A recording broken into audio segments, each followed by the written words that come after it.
What is happening, Internet? Welcome back to the Let's Play channel, and for the second time, Batman Arkham Knight on Kwingsletsplays, I think, or third. This is a special VIP channel stream by Clayton, so Clayton, thank you so much for being an ultimate, and we're going to do some free roaming and just punching some crime in the face. That's about it. I haven't played this game in quite a while because I haven't actually gotten to do any news videos on my other channel in a while because I can't get access to my other channel at the moment. The only way I could actually get access is through my phone, and it's kind of a pain to make a video, then upload it to your phone, wait for your phone to process it, and then upload it through YouTube on your phone, and then all that jazz. Could we do some lore talk? I'm kind of exhausted. I don't really have any Batman stuff in the old Belfry tonight because I haven't really looked at anything Batman related for almost 2 months. Not that I can think of.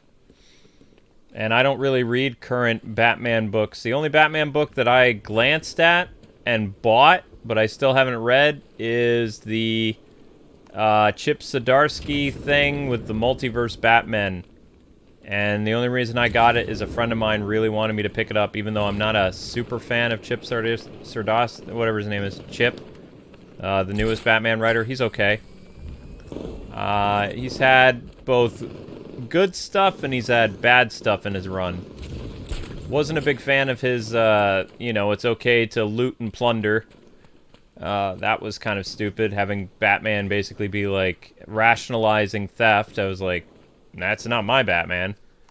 But, you know, from what I saw from the multiverse issue where Batman is traveling through the multiverse after this weird Joker-like character, it was cool to see Arkham Batman again, and Adam West Batman, and Keaton Batman and stuff. Although they only appear in, like, one panel. You get to see a plethora of Batmen. So that's cool. But other than that, I haven't really paid attention to the run at all. I only bought the one issue. I didn't get the issue before it or the issue before that. It was like, oh, Arkham Batman's in this. I'll buy this. So that was the same day that I picked up... well, Amber got me a Batman manga that is based on Batman versus Lord Deathman, which I still have not read all of that, but I'm pretty familiar with the story. And we got that book for a steal. So, that was kind of cool. And thank you, Clayton. So, pretty much, we can do free roaming, we can beat up bad guys, we can ride in the Batmobile, whatever you guys want. It doesn't really matter to me. Story's all done, so... Well, boom. It's gonna feel weird doing this without, what's the word I'm looking for? I've been playing so many other action games lately. Huh. Guess it's like riding a bike. The reason why I'm still wearing the Keaton skin is because the last news video I did was about Keaton, so I haven't changed skins yet. I found a really cool picture of the Thomas Wayne Batman, and I wanted to throw him on the thumbnail. I was like, oh, that's a cool picture. That is actually an action figure. So, everybody's like, where did you get that picture? What is that? It's like, that is a action figure. That is a adult collectible of the Thomas Wayne Batman from Flashpoint. So you can actually get that statue, and I think you can pose the statue in a couple ways.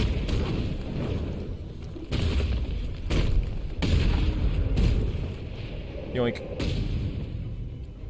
Thank you, Clayton. It's a, you know, I'm glad that you are having fun with your ultimate. So let's see, what are we doing tomorrow? Tomorrow we're doing 3 Zelda streams. 3, 5-ish, and 8:30. We're going to continue in Hot to Know at the 3:45 stream. I believe the 10:30 stream is Marvel Midnight Suns. Or... I don't know. I haven't decided yet. I'm not gonna lie. After, after Blade got rid of Book Club, it's kind of like... I haven't been feeling Marvel Midnight Suns anymore. I love Storm, don't get me wrong, and I know it's an X-Men centered DLC. But, them canceling book club kind of hurts. Outright canceling book club because Blade got a girlfriend, and it's like his whole purpose was very shallow for having book club. So it was like, once Wolverine came in and actually had a fun book, he's like, well, that's the end of book club. And it's like, no! Why would you do that?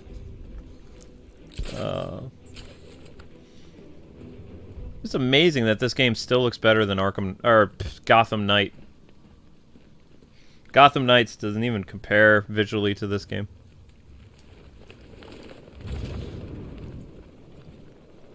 That's the difference between a AAA developer like Rocksteady and a AA developer like WB Games Montreal. Could they even be considered AA? They were AA when they made Arkham Origins. I think they've been demoted to A now. Single A. I haven't even wanted to bother to use our Xbox to look at the new Gotham Knights Raid DLC because I'm just kind of like, eh. I was even asking Amber, I was like, do you want to hook up the 2 TVs and play this again? And she's like, well, we're kind of going to be doing Zelda soon, and we're doing lots of Breath of the Wild. This was before Tears of the Kingdom came out. And then afterwards I was talking to her, I was like, so you want to look at that Gotham Knights DLC? And she's like, no, we have too much to do in Tears of the Kingdom. It's like, I agree. I agree 100%. I'm not reinstalling that. Too much to do in Tears of the Kingdom. So what are we going to do in Tears of the Kingdom? We're going to do Hot to Know tomorrow. The mayoral election, or at least attempt it. Then we're going to go to... I always call it wrong. Gerudo or Gordia or whatever it's called. The desert Amazon ladies. And then by Monday, probably Monday by 5 o'clock, we'll be starting the desert temple. That's the plan.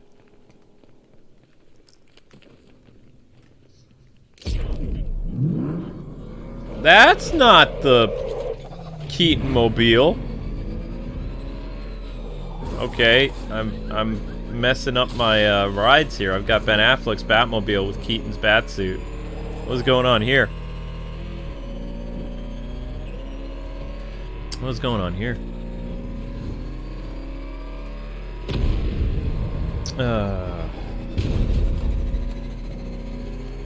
I guess we'll find out next month how the whole Flash thing works. But I don't know. I still... A part of me still wanted more Ben Affleck as Batman. A big part of me. Don't get me wrong, Robert Pattinson's doing okay. And I'm curious to see what they do with the Batman too, but at the same time, I wanted Ben to have his own solo movie where he fought Deathstroke. Sounded like so cool. I don't want some new Batman in Batman Brave and the Bold to end up fighting Deathstroke and doing stuff with Talia and Damian, because basically they'd just be rehashing the Batman Son movie. You know? It is what it is.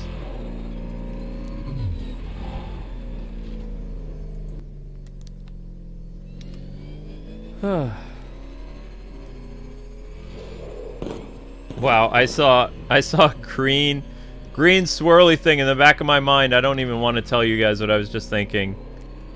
Fine, I'll be completely transparent. I saw a green swirly thing, and I was like, oh, I think I need to mark that shrine on my map. And in my brain, even though I'm playing Batman, I'm still playing Zelda. I'm gonna need to put a marker there at that swirly green vortex. Otherwise, I'm gonna miss that shrine. Oh no, you didn't. Who dares shoot my Batmobile? Where are you fools? Where? I can blow smoke too.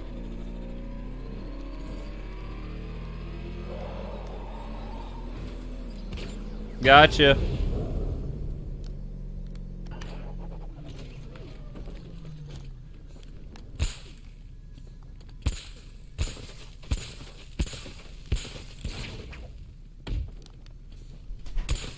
a shocking upset.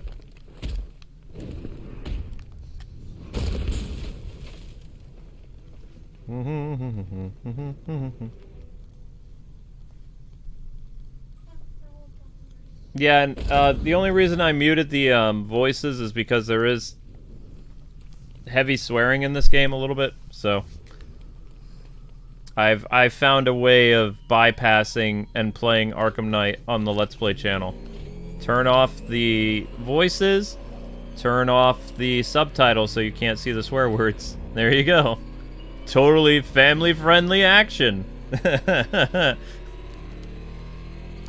looked like he was getting a very violent hug. A very violent hug. Dun dun dun dun dun dun dun. Electricity. Yay!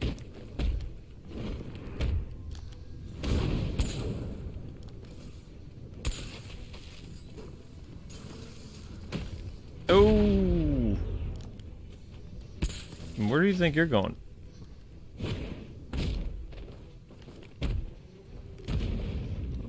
Whack. Oh, Clayton is here. Yeah, Clayton gave a super chat. Hi, Clayton. Thank you said so hello. much. Thanks for sponsoring today, Clayton. You're amazing.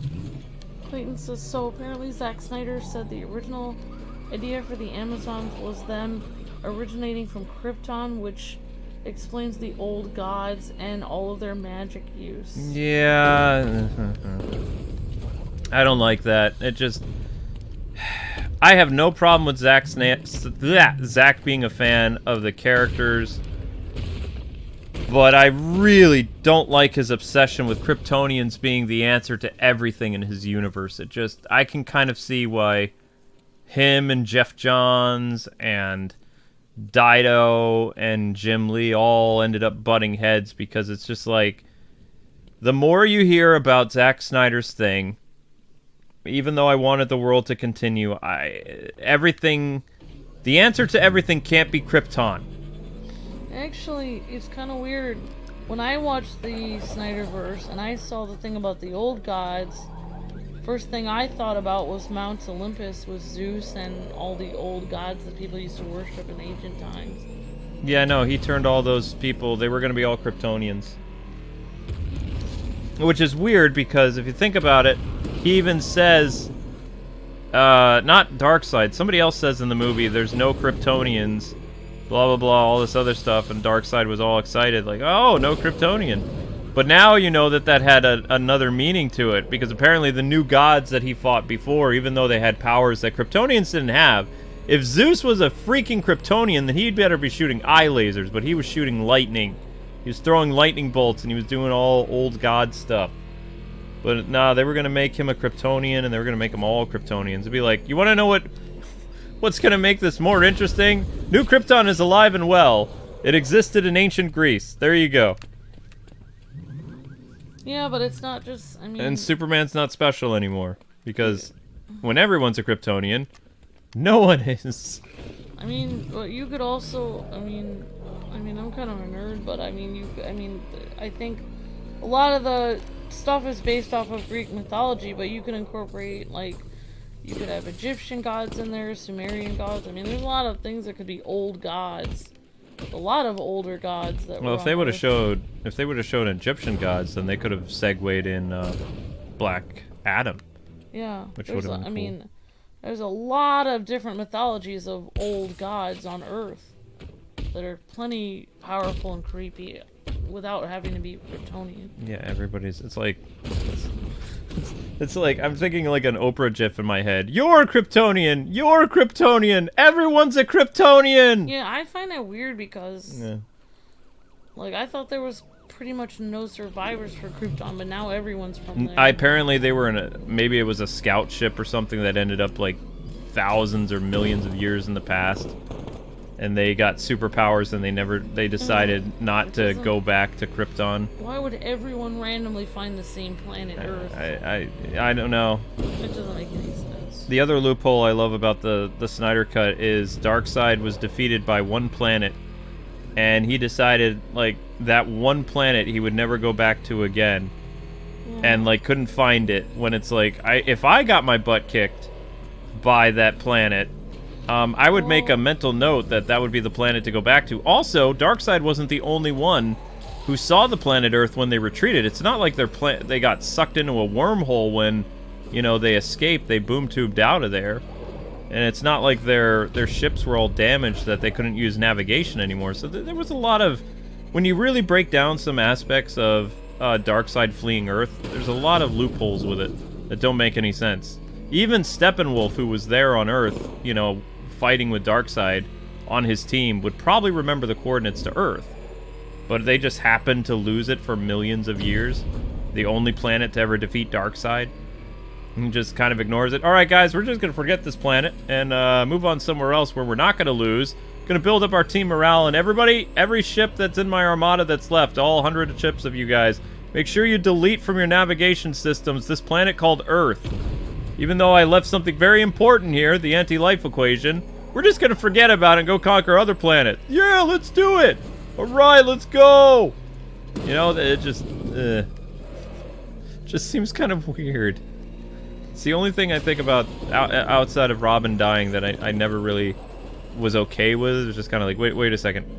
Because if it was just Darkseid being, like, sucked up into a boom tube and not really realizing where he is, that would make a lot of sense. But his whole armada's there escaping and nobody remembers where Earth is. It's like, what?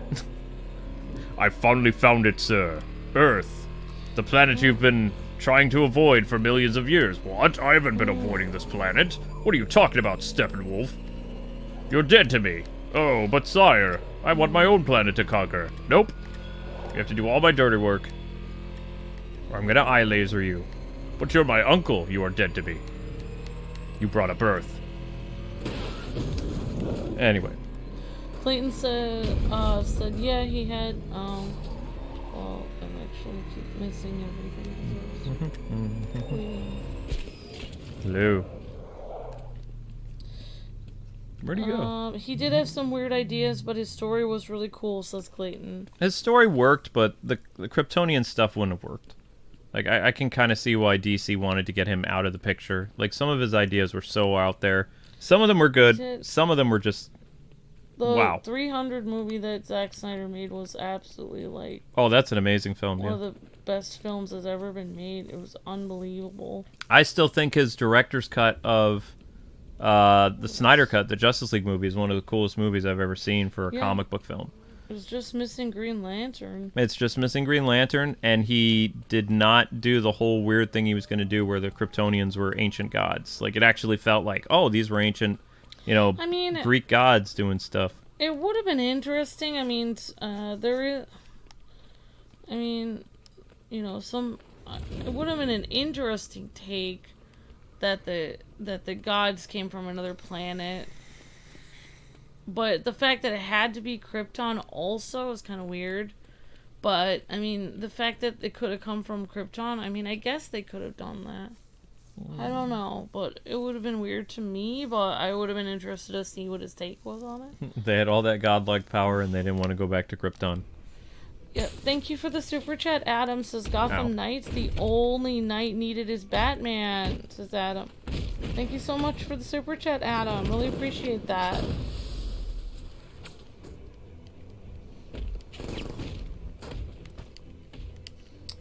Yeah. I kind of forgot how to activate my fear takedowns. It's been a while. Well, I'm just here for, to hang out with Luke, and I'm very thankful. Thank you, Clayton, for an awesome ultimate, and I'm just kind of hanging out. A lot of people have a lot of comments about different movie producers and stuff that I don't really understand, so I'm just chilling in here. I love how Keaton's cape just, like, is on the ground like that. Some Batman's capes in this game, their capes didn't touch the ground, but Keaton's, you know... Also, I find it interesting in the Flash movie. I've been hearing a lot of different people talking about it. Like, there was a Keaton fight scene from almost 2 years ago, and apparently the fight scene in the Flash movie is, like, straight out of Arkham. It's not to the warehouse degree, but it's pretty good for a 70-year-old Batman. Give you an example. Like, there's a guy that's coming at Batman, like Keaton Batman. He throws a back grapple at him, and then he roundhouse kicks the guy, which is definitely kind of an Arkham move. The way he glides down and pounces on people. But apparently his fight scenes in the first draft of The Flash, or one of the test screenings that a friend of mine saw, like from a year or so ago, like his fight scene was different. It was more akin to stuff that Keaton was familiar, like popping in and out of smoke and beating people up. But then, like, the most recent test screening from, I think it was like 3 or 4 months ago, people were like, wait, Keaton has a new fight sequence that's different than how we remember it. Like, it's very different. It's around the similar premise, but now he's, like, using his back grapple and his batarang, and he's, like, really hitting people hard, and they go down in one hit. And before, it was like they were alluding to how, like, skilled Keaton was by using smoke. Because that's what he did in the 89 movie. Like, you know, he would, like, backhand people, and he'd punch them once or twice. What's alluding to that? Oh, Keaton. Keaton's fight scenes changed in The Flash. They're different. Oh, interesting. So they're going to add smoke to it, or? No, they did originally. Oh. Also, his fight scene in Batgirl, like, alluded to smoke and stuff like that. Weird. So they changed it. Yeah, he's more like Ben Affleck Batman now. Like, he's like 70-year-old Arkham Batman. He does a lot of cool stuff in the movie. It would have been cool if he was beating people up and the smoke just randomly appeared just because he's Keaton. That would have been kind of cool. Well, he had the smoke pellet. They were basically, you know, doing a tribute to the 89 and 92 movies where he actually used his smoke capsules. I would have liked to see that. It was like, it would be nostalgia. Nope, he's Arkham Batman. Clayton says, honestly, Luke and Amber, I don't really trust James Gunn. I want to, but he is a weirdo. I don't disagree. I mean, I have heard that he's weird. He's a pretty weird guy. I mean, but a lot of people in Hollywood are weirdos, so I mean, compared to them, unfortunately, James Gunn is kind of the lesser of two evils. Like the most normal out of everyone because everyone is so psychotic. Like, there's so many crazy people in you know. He joked about disgusting things, but the difference between James Gunn and other Hollywood people, you have to really worry about the ones that are being quiet about stuff. Like, he makes fun of things that he shouldn't, that are nasty, and his sense of humor is very juvenile and stupid. But, you know, there are a lot of people in Hollywood that do those horrible atrocities that they don't talk about openly. The fact that, like, people said they're gonna start making laws cracking down on certain kinds of disgusting crime against children, and then, like, people are protesting that. Like, even celebrities are protesting it. I was like, wait a second. You can't crack down on this kind of horrible crime against children, and it's like, why are you protesting this? What? Why are you protesting? This is a good law. Why would you be protesting cracking down on this type of crime? Like, what's wrong with you? If you hurt kids, you're getting in big trouble. There's nothing wrong. Yeah, that's what's really weird is when Hollywood people are like, no, you can't crack down on this crime against kids, and it's like, what? What are you doing, Hollywood celebrity? Like, there would be no reason to protest that law unless those people were actually doing that stuff. Yep. And when a Hollywood member gets caught doing something bad and goes to jail, whether on TV or whatever, like, everybody in Hollywood disavows it, and they're like, oh, I can't believe this was happening. It's like, your friend got caught, and the only reason you're not talking about it is because, like, you know, you're acting holier than thou, when it's like, maybe you were involved with that stuff, you know? But your friend is the one that took the fall, so everybody else can be like, oh yeah, this person, we knew something shady was about them. And it's like, but this was going on around the same time that your show was actually going on. So it's like, and no one else knew about it? People Sus. don't want to talk about it anymore. Exactly. No, Exactement. I'm not talking about that, Bob Masters. That's not what I'm referring to. I think that you don't quite understand what we're referring to. It's probably for the best. Yeah. Probably for the best. I'm actually should be driving the 89 Batmobile, but I just figured because the last, like, Batman news video I did, I was talking about, I think, well, it might have been either a news or a speculation video where I was talking about, like, the future of Keaton, like, a year ago. Because I think the most recent news video I did actually used the snow glitch. So I don't know why I teamed up Keaton with Ben Affleck's Batmobile. Because it works, especially in Arkham. The suit, which looks amazing, by the way. This is still a better suit than the one in the Flash. One in the Flash looks all rubbery and weird. And you do actually get to see Keaton's 89 Batmobile, and you get to see the 89 suit in a flashback, as well as you see it on display. But, like, his new suit just looks weird. It's like, sometimes when you see it, it's almost kind of like got a blue tint to it. Which you'll see when he's, like, actually highlighted by lights. It's not actually a jet black suit. At least it doesn't appear that way in the movie. When he's in the cave and stuff, it looks all black. But when they put the light on him, it's got kind of like this bluish tint. And Affleck's suit has kind of like a grayish, like, kind of like the gray and blue, like, Hush suit. But it's all armored-like. I don't know how I feel about the armored suit. Like, I've seen the suit without it being, like, in the sideways display where he's using his grapple gun. And I just don't... A lot of people were like, well, the Justice League suit was weird, and now they're all praising the gray and blue suit because it's gray and blue, like the comics, right? But the suit is hideous. It's probably worse than his tactical bat suit. And everybody's, like, singing its praises like, oh my gosh, because it's gray and blue, it's, like, the best bat suit ever. It's like, what? No! Stop that! It's like, Affleck is happy in the role, but the suit looks ridiculous. It does! I guess I'll just go up to bed. I almost have a bed, and yeah, I was just, yeah, basically, yeah, somebody said spoilers about the movie. Oh, I don't care. We're just talking about the trailers that have come out. Well, I mean, I've seen actual, I've seen Ben Affleck stuff in the movie. Clayton says, yes, the suit does look pretty bad. He does some cool action in it, but the suit just... I don't know what they were thinking with that. Maybe Ben... That's not even the suit that Ben was going to use in his solo movie, though. His solo movie suit looked pretty boss. So it's like, I don't understand why he just didn't use that. I guess Andy Muschietti, I think is the guy's name, the Flash director, had his own idea for what he wanted for Batman's suit. And Ben Affleck obviously didn't care. He was kind of like, okay, I like this version of Batman. You know, he probably was thinking, I do some cool stuff in the movie. So the suit's not all that bad, but the more I kept seeing of the suit, from the profile and the front of the suit, it definitely has like a Hush vibe to it.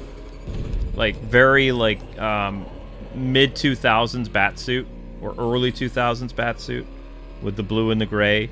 But they messed up the symbol on the chest. They made him too armory, like way more than the tactical suit. Yeah. But the things that he does in the movie, which I won't say where it happens, is really cool.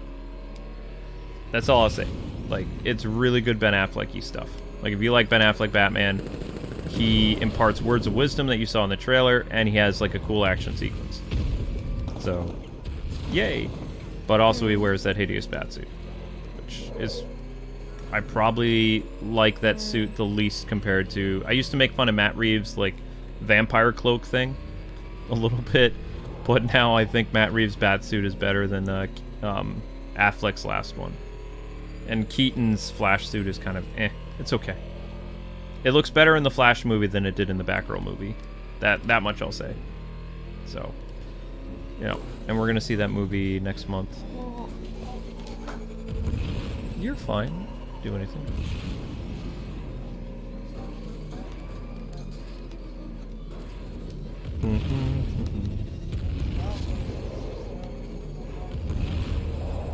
Yeah. That's... I mean, you can't use that kind of stuff for a benchmark of civilization, because they're above the law.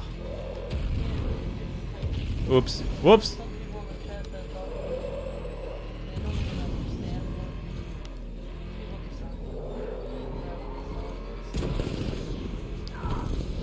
I see.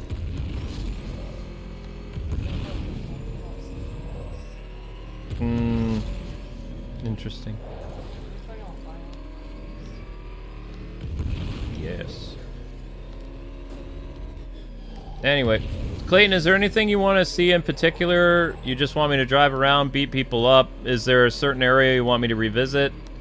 Like, I mean, I can't do stuff in terms of the story, but if there's a place you want me to hang out in Gotham and walk around or drive the Batmobile or glide or whatever, it's your stream, buddy. I'm just free roaming. Most of my free roaming involves driving the Batmobile, punching people, gliding, climbing rooftops. I like driving. Snyder's Justice League Flash suit was 6. Mm-hmm. Yes, it was. I kind of like some aspects of the Andy Flash suit, and I don't like some aspects of it. I like the fact that he uses a flash ring to transform, but I don't like the fact that, you know, they hint at who made it, which I can't say because it's a spoiler. Unless they said it in the trailer, I can't say it. But the flash ring wasn't made by who you think it was made by. Like, it doesn't follow the comics. It follows the Snyder Justice League universe type thing. Which I don't know if they were clear on that or not. I don't know. Clayton says the Arkham Knight Batsuit is more close to to Battinson, Luke.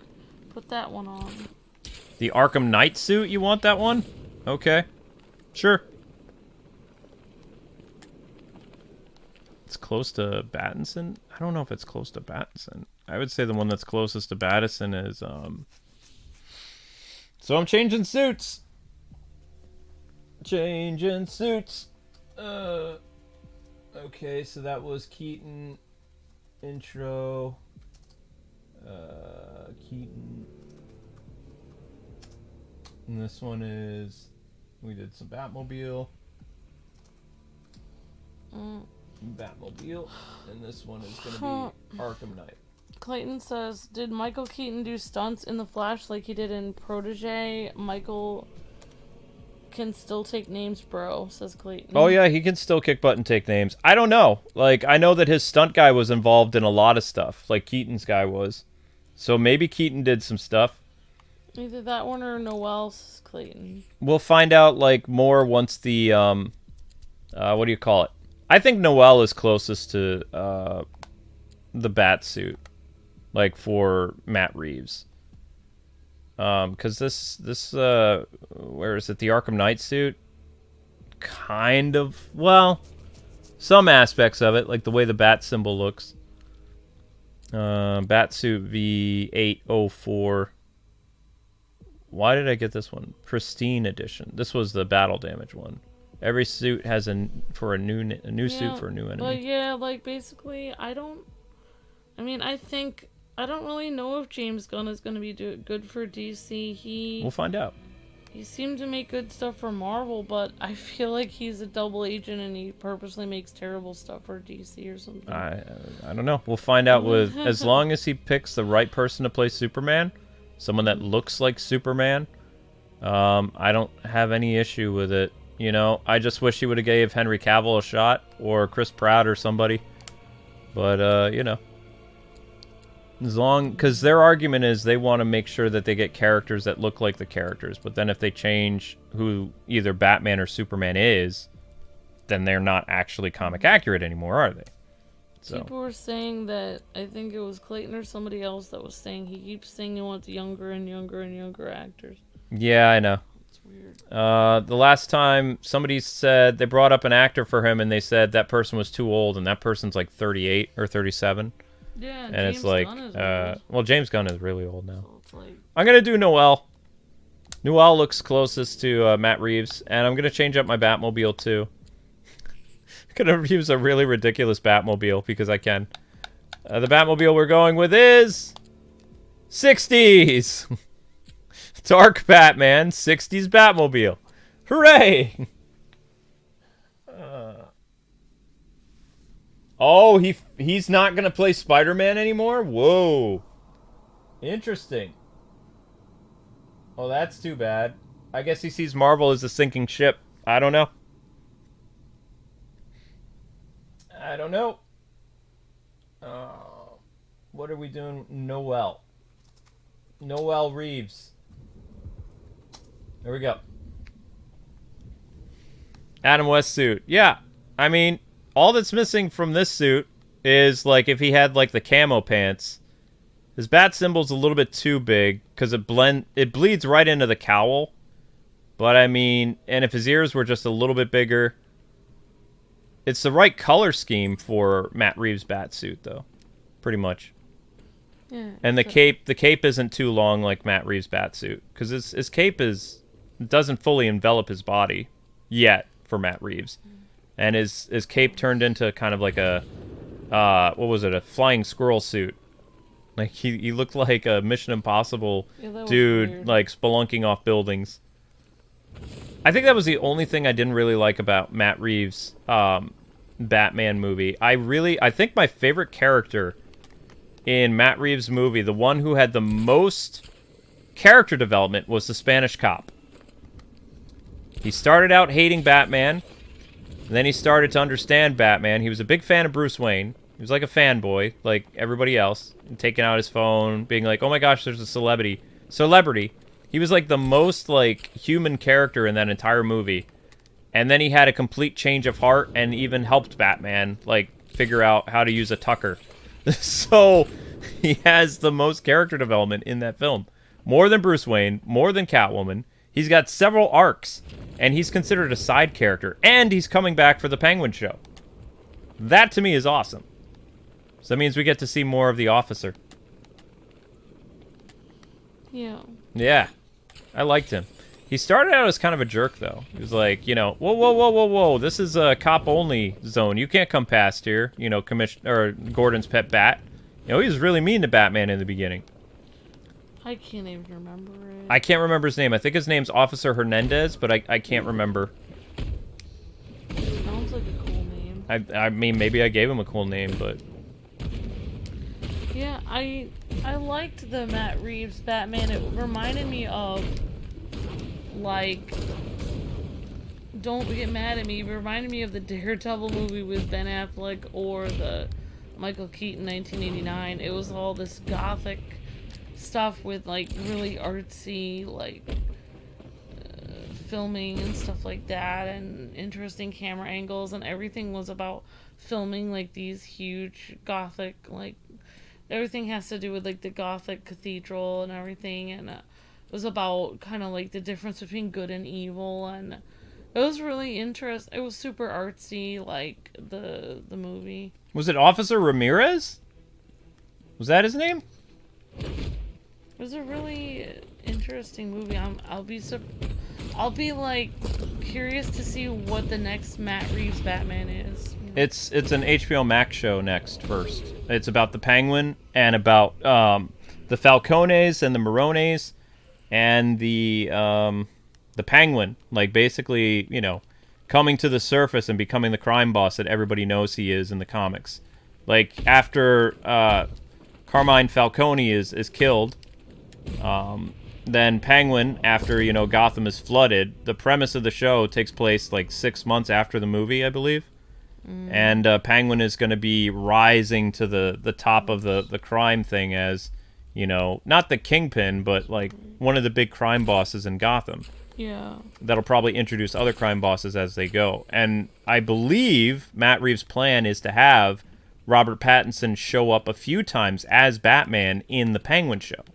So that right there already is very cool. But people knew that from quite a while ago. It's not like he'll have a huge starring role in it because he's a very high-paying actor, so you're not going to get him in more than like maybe the first episode and maybe like a brief appearance. Kind of like, you know, how Luke Skywalker didn't show up all the time in the Book of Boba Fett or something like that. It's like a, you know, fanboys and girls squeal when they see Batman, and then that's pretty much it. Or they could just have an actor that's not Robert Pattinson and just have a stunt guy appearing as Batman in the shadows or something. But it's going to be more than just like, you know how Titans had an older guy play Batman, but you only saw Batman in a dream sequence?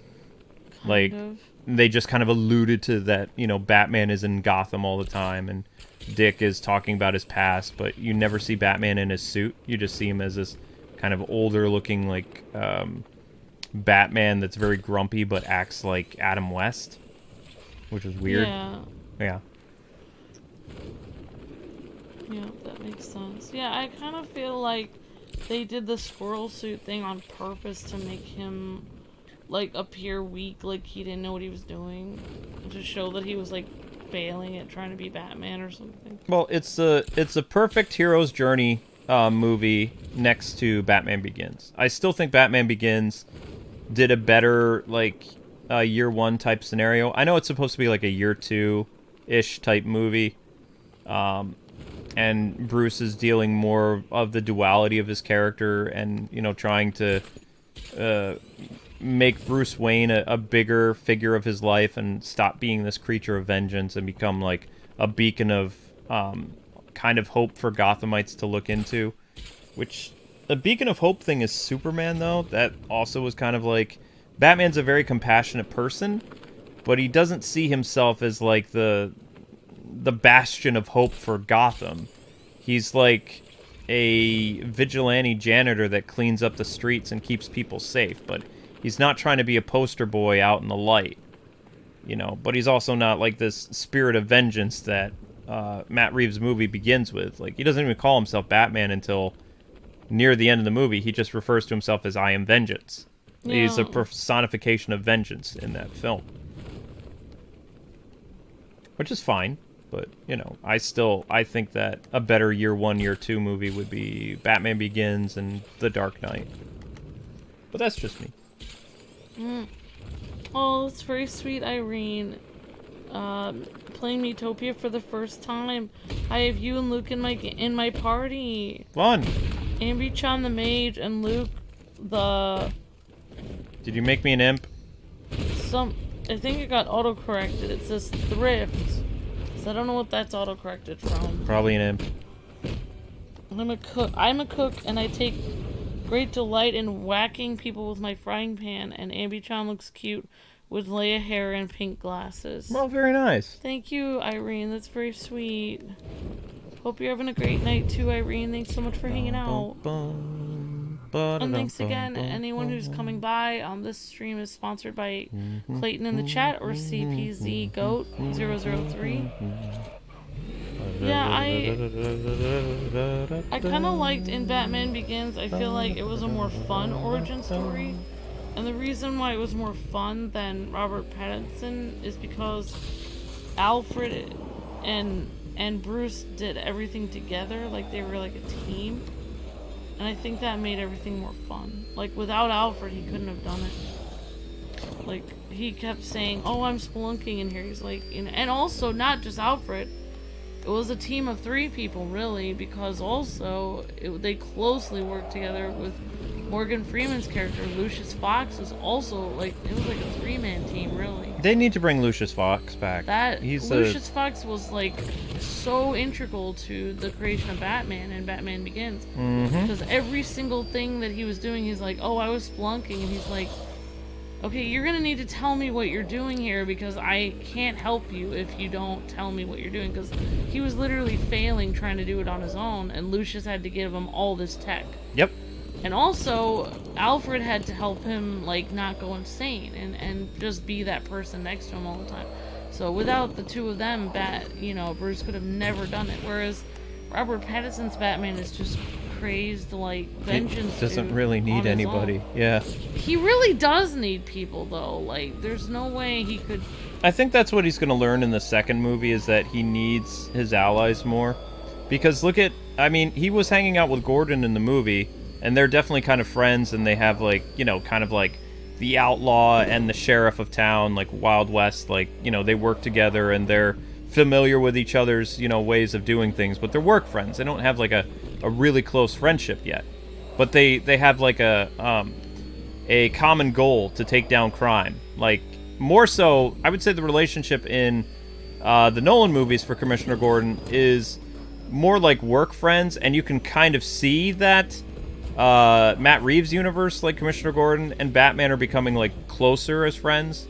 Like, you know, actually kind of like maybe what the comics and the animated series always pointed to, that Commissioner Gordon was around the same age that Batman's dad would have been, almost kind of like a second dad in a way. So, you know, but they definitely made this Gordon a little bit younger, I think, too. So He's almost kind of like Batman's partner in the movie a little bit. Luke, go to Batman's lab, says Clayton. Batman's lab? You talking about the movie theater? Sons of Gaming says, everyone loves making Luke into an imp. Why do I have to always be an imp? Yeah, that's a great point, Garrett says. One of the things I loved about the Batman is how he learned that he didn't need to be vengeance anymore. Vengeance is like the Riddler, killing random people, and Batman had to learn to be justice instead. That's very profound, Garrett, definitely. Yep. And in the second movie, he's probably going to learn how to work with his allies better. Realize that he's not, no man can be an island. We really need Lucius Fox and Alfred. Like, Alfred is probably going to have a bigger role. I don't know. I mean, that's what I think, like, with Ben Affleck and Alfred in the Snyderverse, I thought they were doing a really great job with that. Those two actors playing Alfred and the only problem with... So I feel sad that I never got to see more of that, because I think... But you wouldn't have gotten to see very much more, because Ben Affleck's plan was to kill Alfred. That's so stupid. The whole... Deathstroke was going to kill him. At least in one version of the script that Jeff Johns and Ben Affleck were doing, Alfred dies. In another version, Alfred ends up, going into the hospital and Barbara watches over him. And, he kind of has like a Duke moment at the end of the movie. Wow, that's what I... He's not dead! Alfred came out of a coma! Was I really... Yo, Joe! I feel like... I don't know why, but like seeing Alfred and Batman together, like talking about things that were really important, and like, okay, we have to recruit a bunch of superheroes to try to save the entire universe. Alright, let's have some tea and think about this. Like... It just reminds me of, not to be weird or anything, but it just kind of reminds me of you and me, like, talking about, like, okay, we've got a new game coming out. We're going to have to figure out how to blow everybody else out of the water, the search engine. Let's get some sandwiches.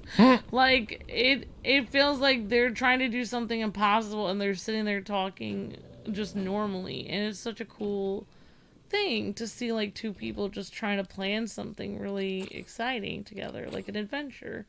Basically, so I really liked that. That's what I liked. I would have felt terrible seeing Alfred die. That would have really devastated me. Now, but instead, the whole Zack Snyder universe is gone. 60s Batmobile. Did Alfred die? Alfred never died in the Christian Bale Batman movies.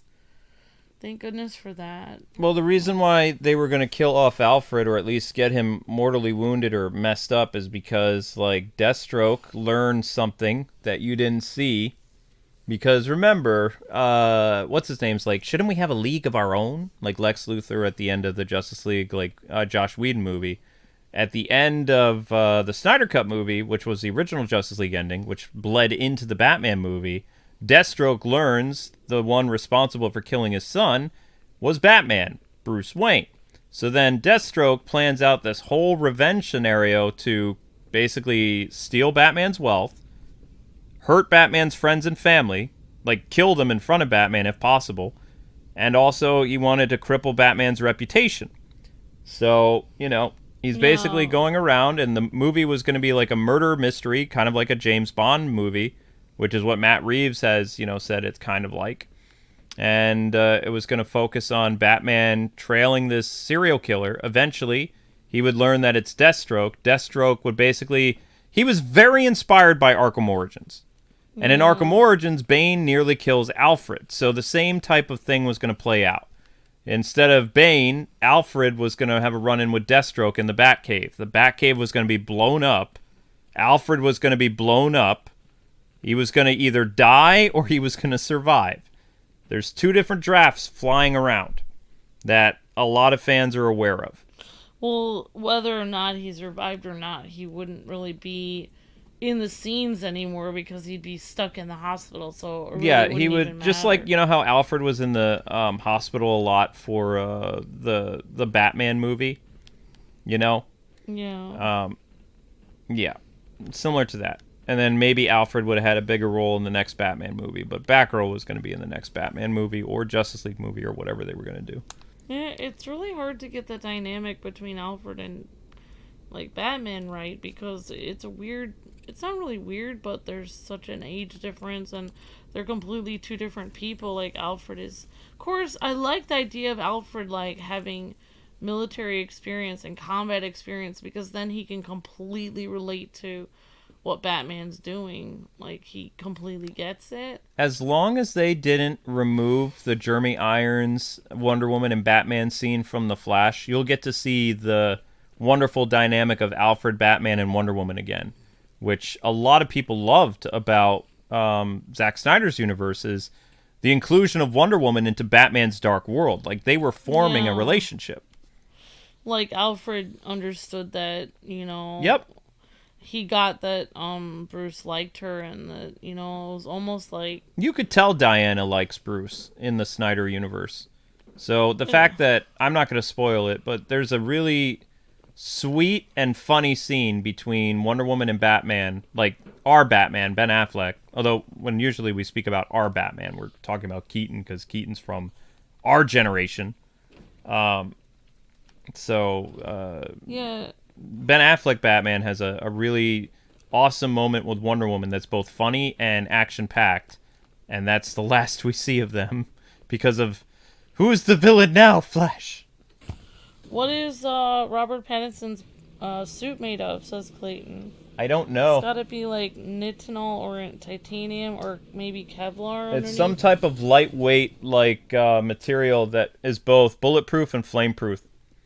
But I don't know the technical term. I was going to get like one of those special books describing Matt Reeves' Batman universe, but I haven't bought one yet. It's very expensive. It's like one of those coffee table books that I used to get for lore, and I never got around to doing a lore for the Batman movie. I was having a lot of problems the year the Batman movie came out in 2022, so I couldn't get my writer's stuff off the ground.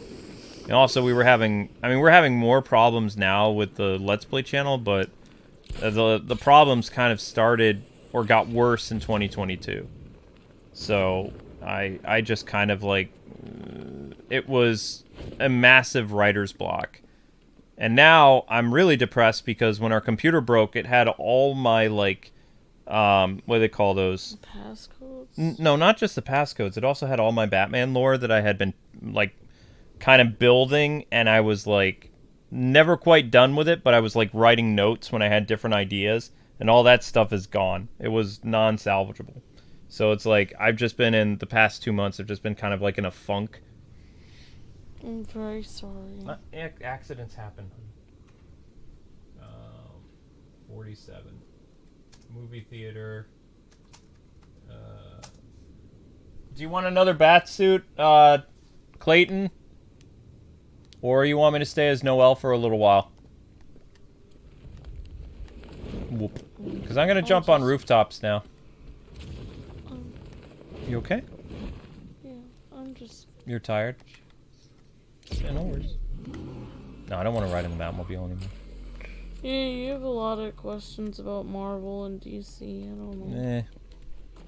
Yeah. Could you use the AKB8 armor, says Clayton. What? AKB8 armor. I don't know what that is. I could look for it. No. Oh, they actually did. Oh, they had guns. They don't have guns in my snow version. They don't have guns anymore. Insomniac is making their own Marvel universe in games. The next one will be Spider-Man 2. It's Wolverine. Yep. Yeah, definitely Richard. What I want to know is how did Tom Holland crawl out of his Spider-Man contract, because sounded like he was going to have to play Spidey again for at least another at least two movies. I doubt he had enough money to get out of... Also, if he leaves Sony and quits being Spider-Man, then that kills his passion project of, well, he wanted to play that, what was the name of that guy? Honey, don't do that. What was the name? The dancer guy. Fred Astaire? Fred Astaire. Yeah, his passion project was he was going to make Fred Astaire with Sony. That's the whole reason why he did more Spider-Man and stuff. There's probably lots of things behind the scenes that you don't even know. Probably. There's a lot of things I wanted to do in life I've never done. I have one theory. I'll say it. I'm just gonna be point blank. Apparently, Tom asked Zendaya to marry him. She said no, and their relationship is rumored to be kind of like not really good right now. Also, the plan originally was not to have, according to rumors, to have Zendaya come back as Mary Jane or MJ for the next Spider-Man movies. And then Sony decided, when they were still in talks with Tom Holland, to bring back Zendaya again, even though she doesn't know who he is and she's already moved on with her life. And they want them to meet up in college again. And I don't know, if things didn't work out with their relationship and she's coming back, he probably can't work with her anymore. Like, that would be my guess. Yeah, I mean, I wouldn't want to see somebody if they rejected me like that. I wouldn't want to work with them again. What's funny is, you know, they actually have a rule at Sony that you're not allowed to date, the leads aren't allowed to date each other. Because when Tobey Maguire and Kristen Dunst dumped each other, or like, you know, they had a very civil breakup, but it made things and their chemistry very awkward for like the later Spider-Man movies, especially Spider-Man 3. Which, Spider-Man 3 was a really easy movie for them to do because their characters were essentially broken up until the end of the movie. You know, they were already kind of on the edge with each other. But the other Spider-Man actor, like Andrew Garfield and, what was her name? Emma Watson? Was that the person who played Gwen? No. No? Emma Watson, I don't like her at all. No, her name is, the girlfriend, the original girlfriend of Andrew Garfield. I know. They were still together during the Amazing Spider-Man movies, but then they broke up after the Amazing Spider-Man movies were over. I was about to say Gwen Stefani, but I know Emma Stone. Emma Stone. Yeah. Emma Stone. But they actually broke the Spider-Man curse until their entire franchise got canceled. But the Spider-Man curse is that Sony has been very adamant about is the lead actors, the ones who play love interests, are not allowed to date each other. Now, the problem is Zendaya and Tom Holland, they worked in a lot of movies together. They spent a lot of time together. And, you know, a lot of people just assumed that they would just make it. Because they had already made so many films by that point that it looked like they would just end up together. But she didn't want to get married, and he wanted to get married and have kids. And it just didn't work out, supposedly. Yeah, but he's not the one that's going to be having the kids, just saying. Yeah, that's true. He's not the one who's going to have his entire body filled with emotions, have to sit there, gain 60 pounds, and be able to do nothing for 9 months, and be extremely emotional and everything, and have to be able to do nothing and be tied down, and who knows what her in-laws would be like, mistreating her or something. It's not really, doesn't really work out well for the person having the kids. Like, oh, I really want to settle down and have kids. It's like, well, you're not really having them. That would be her doing that. You're just going to be going to work per usual. Your life is not going to be different at all. In fact, your life will probably be a million times better because you can be like, oh, my wife's at home dealing with the kids while I'm doing all my other stuff normally. So, if he's not back, then I guess the only other Spider-Man that they could reach out to, they could do one of two things to break, you know, from Batman talk.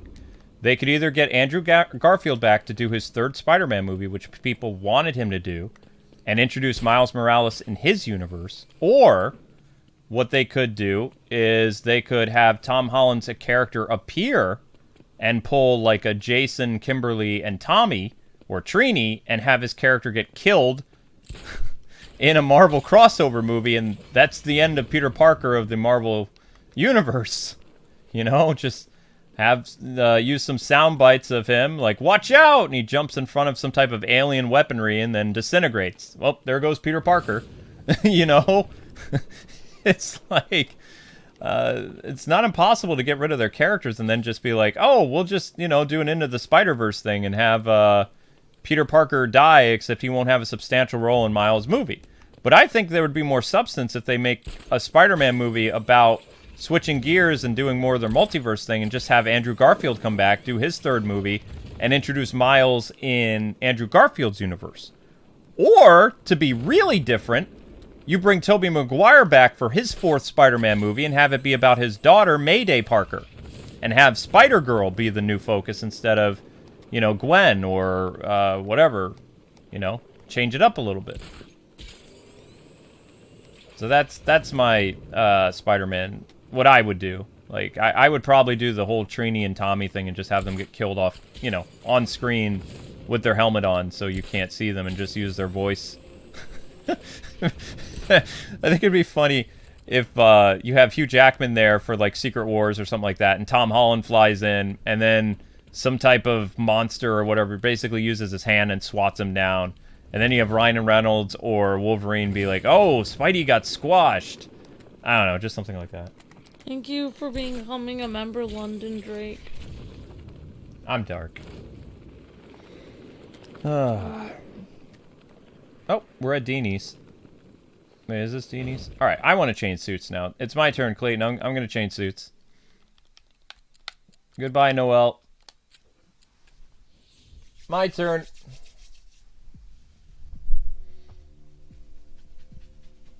Who do I want? We have him on the thumbnail. What about the Arkham Knight bat suit, says Clayton? Arkham Knight bat suit? I was gonna go with thumbnail suit for now. We'll end with Arkham. I'm gonna put on Flashpoint. Clayton says Tom really needs to hook up with Black Cat. That way Marvel can have competition with Rob's Batman and Zoe. Says Clayton. Yep. I agree to that. My multiverse version of like Batman would have the Tumbler. I did like the Tumbler. You're right, Flashpoint. Thank you, Clayton. Yeah, Flashpoint, Batman, and the Tumbler. Win. Okay, Flashpoint. Spider-Man talk. Spider-Man. Spider-Man talk. Spider-Man. Spider-Man. Whoa. But how many of you guys are bummed that instead of going the Thomas Wayne route for Flashpoint, they brought back Keaton's Batman? I would have loved to see Batman, you know, Keaton in Flashpoint or another multiverse movie, but I would have really liked, if they were doing Flashpoint, which they're not now, it's just called Flash, but I would have loved to see the, you know, Thomas Wayne Batman. The only problem is, and I'm going to play devil's advocate here, is the Flashpoint Batman really isn't that, like, big of an eyebrow raise because of all the stuff Ben Affleck's Batman did. It's not really good cop, bad cop Batman. Both Ben Affleck and Thomas Wayne Batman in the Snyder universe, they kind of behave similar. There's only one difference between the two of them. Is Ben Affleck's Batman doesn't use handguns. He uses missiles, he uses machine guns on his car and runs people over and does all kinds of stuff. He doesn't carry around pistols, but he is kind of like the angel of death in his universe after Dick Grayson is killed. Like, he completely loses his mind. So to have Flashpoint Thomas Wayne Batman, who's supposed to be the polar opposite of Bruce Wayne, a killer, that's essentially who, you know, Ben Affleck's Batman already was. He was like the interpretation of Frank Miller's Batman, who was basically going around killing everybody.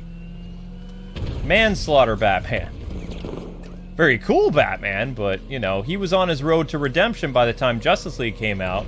But, of course, that redemption didn't matter because alien invasion, so, you know, I think he even jokes about in Joss Whedon's universe, like, oh, I have changed, but these are aliens. They're not humans. So I can kill them. Which, comic book Batman does the same thing, if you guys didn't know.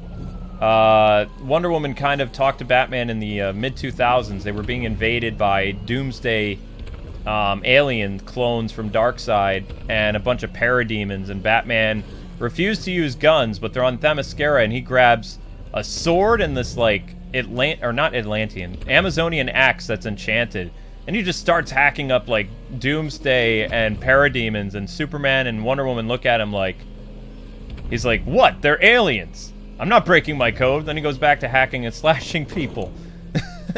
It's like he's killing all these Doomsday clones with an axe and like this enchanted sword thing. It's funny. Yeah, thank you, London. Says, been watching the Kwings for 8 years, and I'm really happy. For 8 years, I'm really happy to become a member. Thank you very much. I may rejoin after a month or two, but I'm happy to support you guys. Y'all are breathtaking. Thank you. We appreciate it. Becoming a member, London. Really appreciate that.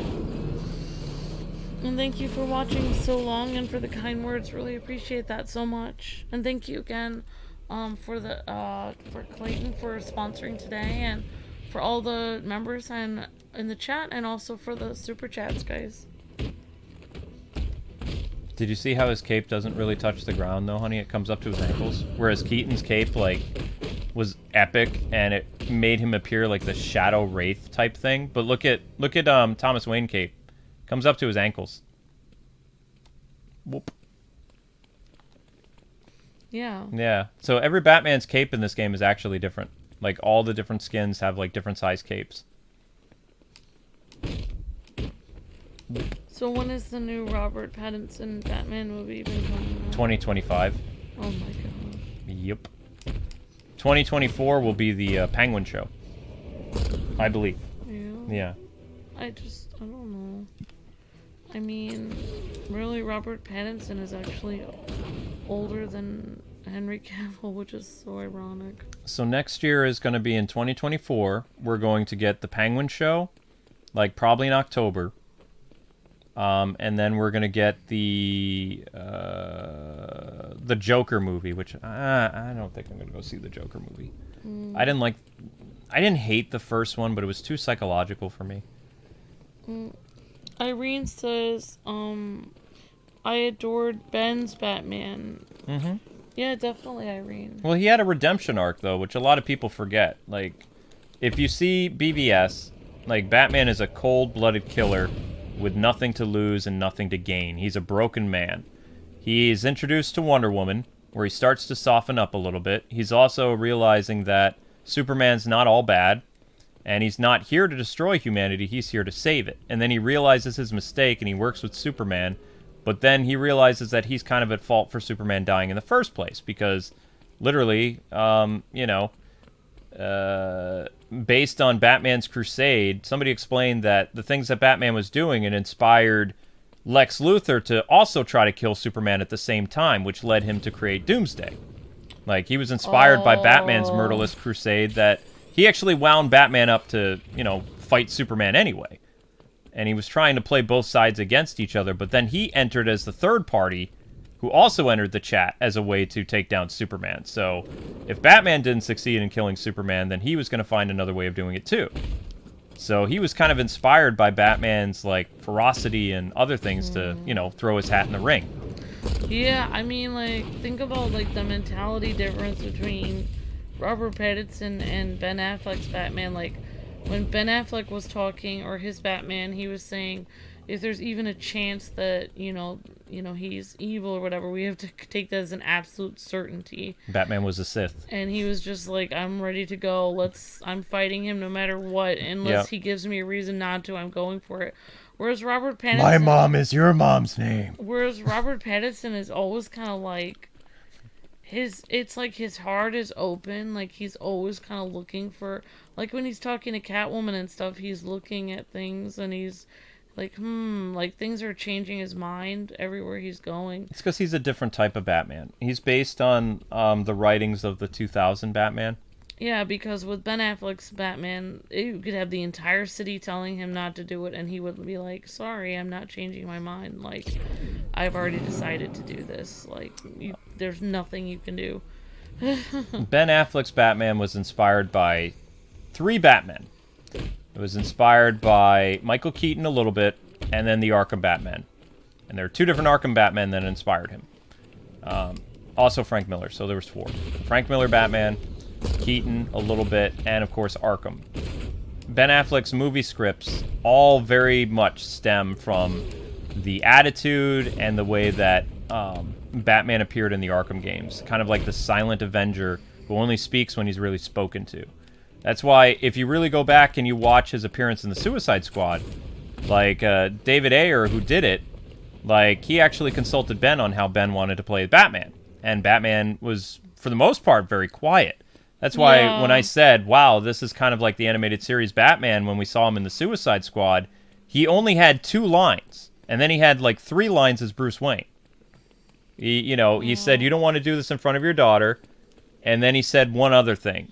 Like, when he went after Harley, he didn't say anything. He just put on his rebreather and jumped in the ocean. When he appeared and he fought other people, he was like that stealthy Avenger. Very quiet, which is how he appears in the comics, outside of, monologues that Batman has in his head sometimes, if he's, like, doing a crime or something. Like, following up on something. I've heard a lot of, sometimes I hear, like, people on positive thinking websites and stuff, and they always give that advice that if you're really going for something, you shouldn't tell people your plan, you shouldn't speak very much, you should just do it.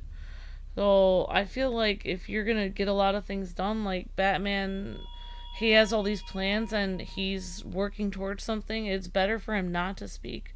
Because the more he speaks, the more he reveals to people what he's gonna do. It's better just to do it. Like, I don't know, it's my personal opinion that why he doesn't talk, or the fact Well, think about it. In BVS... Like, why would you need to tell anyone what you're gonna do? You're gonna do it anyway. How many times did he just randomly show up and scare the crap out of people? Like, his first time that we see him in the suit. He's going after those traffickers, and the cops are looking for him. And it's not the bad guys who we see. The bad guys are all beat up, like, as the cops are, exploring, like, this... broken down either warehouse or like apartment building or something, and then the flashlight goes up briefly and we see Ben Affleck in the corner like a giant bat. He doesn't say anything, he doesn't do anything, and then he throws either a batarang or a flashbang right at the police officers. And it's like right there Batman is established in that universe, like a snap of your fingers. You're not even, like, when I first saw that, I wasn't even sure if I quite saw that. It's like, did I see that or did I not see that? Yep. Because he didn't speak to let people know he's there. Yeah, I think it might be like, I could be wrong, but I feel like it kind of gives me vibes like in the animated series when he was training in martial arts. I don't know if it's a martial arts thing, but it feels like it's like a stealth martial arts thing, not to talk very much. I could be wrong, but I feel like, I don't know. On the animated series, it showed that he wasn't very good with his emotions, so that's why he kind of psychologically buried stuff deep down. Well, that's the thing, like, there's a lot of, like, sayings and stuff from all kinds of, like, people throughout time that says, like, like, if you want to sound like you know what you're talking about, the best way is to not speak. Like, if you want to intimidate people and you want people to respect you, like, you just hardly say any words at all. Yep. I mean, it's much more intimidating. Yep. It is. I mean, he's not a chatty person, so... Whereas, like, Bale's Batman was just talking up a storm, like, yeah. I always had something to say. Why are people afraid of me? They were afraid of him till he talked, and then they're like, is there something wrong? Yeah, that's the thing. Like, if you're gonna wear that suit and you're gonna be in this crazy outfit, I think it would be better not to speak because you're just gonna ruin the whole thing. I think Nolan's Batman movies would have been a lot better if Bale didn't speak as much as Batman. Yeah, if he hadn't talked as much, I think it would have been scarier. Because, I mean, he did the disappearing thing, like, so well, and reappearing thing. But I still think one of the great... There are 2 great film scenes in Batman history where Batman appears as, like, this otherworldly creature that just scares the audience, like, the first time you see him, or, and it's not really the first time in the movie, but at the end of Batman v Superman, when Lex is in jail singing or acting crazy, and the lights go out in Arkham, and then the lights come back up and they're flashing, and you see Batman just standing there like a demon creature. You can't see his eyes. All you can see is, like, the flickering of the lights. And then he goes up and he's about ready to brand him. And then you can see, from Zack Snyder's point of view, is that the character's already on his road to redemption because he doesn't brand Lex. Interesting. He puts the brand next to Lex, and as soon as the lights go off again, he's gone. But he appeared as, like, kind of like this, otherworldly figure in Lex's head. The other time in cinema that this has happened is in the 89 Batman movie when the characters are in the Access chemical plant. Yeah. And Batman is, like, running around, or walking around in smoke, and people can't find him. And then all of a sudden, like, the thugs and the bad guys are shooting with the cops, and in comes Danny Elfman's music as Batman descends from the ceiling like this wraith. Mm-hmm. And it looked really cool for the 1980s. It was like something out of a comic book. Because Batman didn't look human. He looked like this, otherworldly figure. Yeah, I mean, that's the whole point of his cape and everything, is to not look human. Right, and the way that they had him, they actually ripped it right from a comic book, that panel, where Keaton's Batman is coming down with the cape stretched out, and all you can see is, like, his, like, bat ears and the cape, and the mist everywhere. That's a really cool Batman scene. Yeah. So, Keaton and Affleck both have those really cool scenes. With Ben Affleck, or not Ben Affleck, with Bale, I can't really think of, other than his, like, Where Are You thing, where he drops down and he's fighting all those guys, and they're playing, like, these sound effects like their bat wings flying around. That was scary, but it was scary for a different thing, because I was still relatively new to my my medicine that I had to take. So when I was in theaters in 2005, I was actually medicated. And I was already kind of having, like, panic attacks a little bit. So when they played the bat wings and Bale just suddenly dropped out onto the ground and they had the fluttering sound effect and his cape was going and all these guys were screaming and in pain, that was a cool scene. But also, it was probably more heightened for me because I was on experimental anxiety medicine for the early 2000s. And it made that scene even more terrifying for me. But rewatching it these days, it's not as cool of a Batman scene as some of Ben's and Michael Keaton stuff.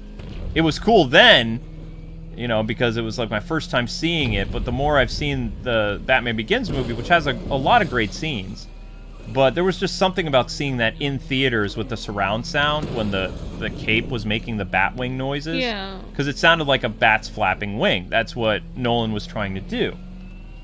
If I had to introduce the character of Batman to somebody that had never known who they are, and I could pick, like, one movie, like, one series of Batman movies, I would do the Bale ones, because it makes... I know that maybe it's not as, like, artsy or scary, but you can really understand... You get, like, it's a more well-rounded version of Batman. You get every part of Batman. Mm-hmm. You get the humor, you get the charm that he has as Bruce Wayne, you get his, like, the fact that he is kind of feeling like he's lost and he's young and he doesn't know what he's doing, but at the same time you get the fact that he's extremely intelligent and he's able to, like, train himself and go all over the world. So it's like he is weak, but he's also extremely strong at the same time. Mm-hmm. And that he can pretty much do whatever he wants. Like, I don't know why, but one of the scenes that makes me feel like, oh, he's definitely Bruce Wayne, is that scene where he's hanging out and partying with those, people, and then he buys the hotel randomly. I thought that really, like, shows that he's Bruce Wayne, because, like, that, I don't see Robert Pattinson doing that, or Ben Affleck. Well, Ben Affleck maybe did some cool things. Had a scene like that. He bought the bank. Yeah, okay, yeah. So, but I really liked that scene because it also reminded me of Zorro, because there was a scene like that in The Mask of Zorro that I grew up watching, the black and white film, where he's at a party with all these, like, classy people, and he's sitting at a party drinking with them, and they're talking about Zorro and how terrifying he is, and that he would actually attack, other, like, landowners, and he's like, oh, that's terrifying. But I almost feel like Christian Bale must have seen that movie, that Zorro movie, because it's almost exactly the same scene. Where he pretends that he acts just like Zorro in that black and white film. Like, he acts almost exactly the same, where he's acting like, almost like feminized, like he is acting like, oh no, I'm so afraid, like, oh, terrible, like, some brute is on rooftops, it's horrible. And, the like, Batman that Bale was more accustomed to seeing was Keaton. Yeah. And also, like, he saw, like, his reference materials that he came out later and said, like, The Man Who Falls, which is a great Batman story that was from the 70s. He was very familiar with the Chuck Dixon run when he, like, after Batman Begins, he really liked the Chuck Dixon stuff because Nolan borrowed a lot from Chuck Dixon.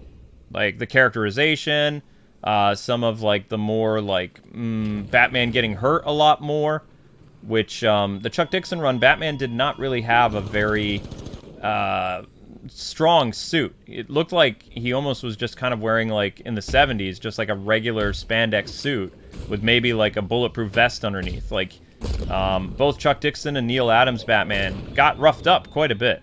Like, yeah. If you go back and you look at a lot of 90s Batman stories, outside of Batman getting his back broken, like, he would show up at home all bloody and Alfred would basically fix him up in the 90s. You know, and that was before Bane broke him. So he was, like, a character that you could see that was a flawed character. That's how Chuck wrote him. He wrote him as a human character. But the character that Chuck Dixon liked the most was Dick Grayson and Tim Drake. Yeah. Who essentially, I mean, he didn't create Tim Drake, but you could say that essentially, like, adopted from Chuck Dixon. But at the same time, Chuck wrote Batman as a very human-like character. So when Bale was actually getting materials later on for the other two Batman movies, he had a lot of Chuck Dixon stuff. Yeah, and Bale plays it really well. I mean, like, I finally realized that Bale has done so many, like, roles before that he does the whole, like, I feel like Christian Bale is the king of basically playing a character that has, like, fake charm, but in reality he's completely faking it. He's a method actor, and he's very good at what he does. Yeah, he's got that, like, charm down where he's able to charm anyone, but in reality he's hiding something behind that. But anyways, let's see, Clayton says, do you think that Christian Bale's lines and personality were more accurate than any other action appearance, says Clayton? I mean, Batman has had so many different alliterations and interpretations over the past, like, almost 90 years that... Actually, is it 85 years or 80 years now? I don't know. Long time.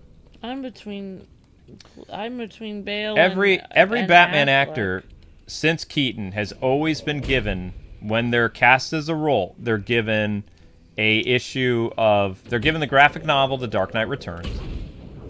They're given Batman Year One, and whatever the new modern Batman book is of the time.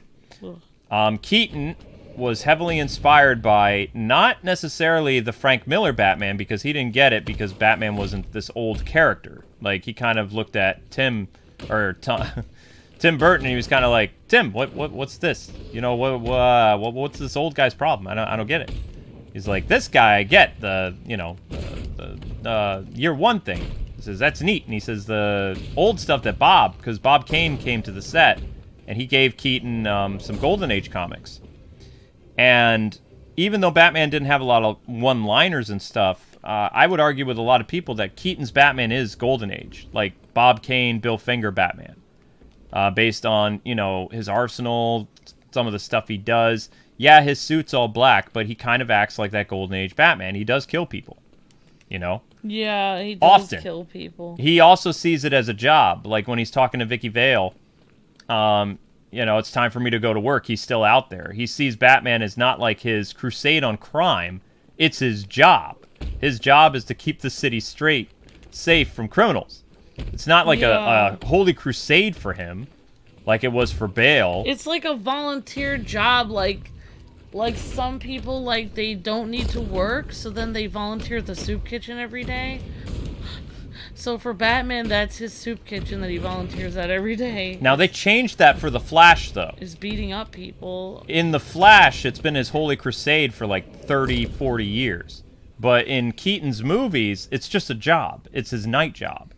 You know, he plays Bruce Wayne kind of aloof, but at the same time, he just suits up. He puts a suit, he goes to work, he saves the day. If you go back and you listen to his interviews from the 80s, that's how he interpreted the character, even in the 90s.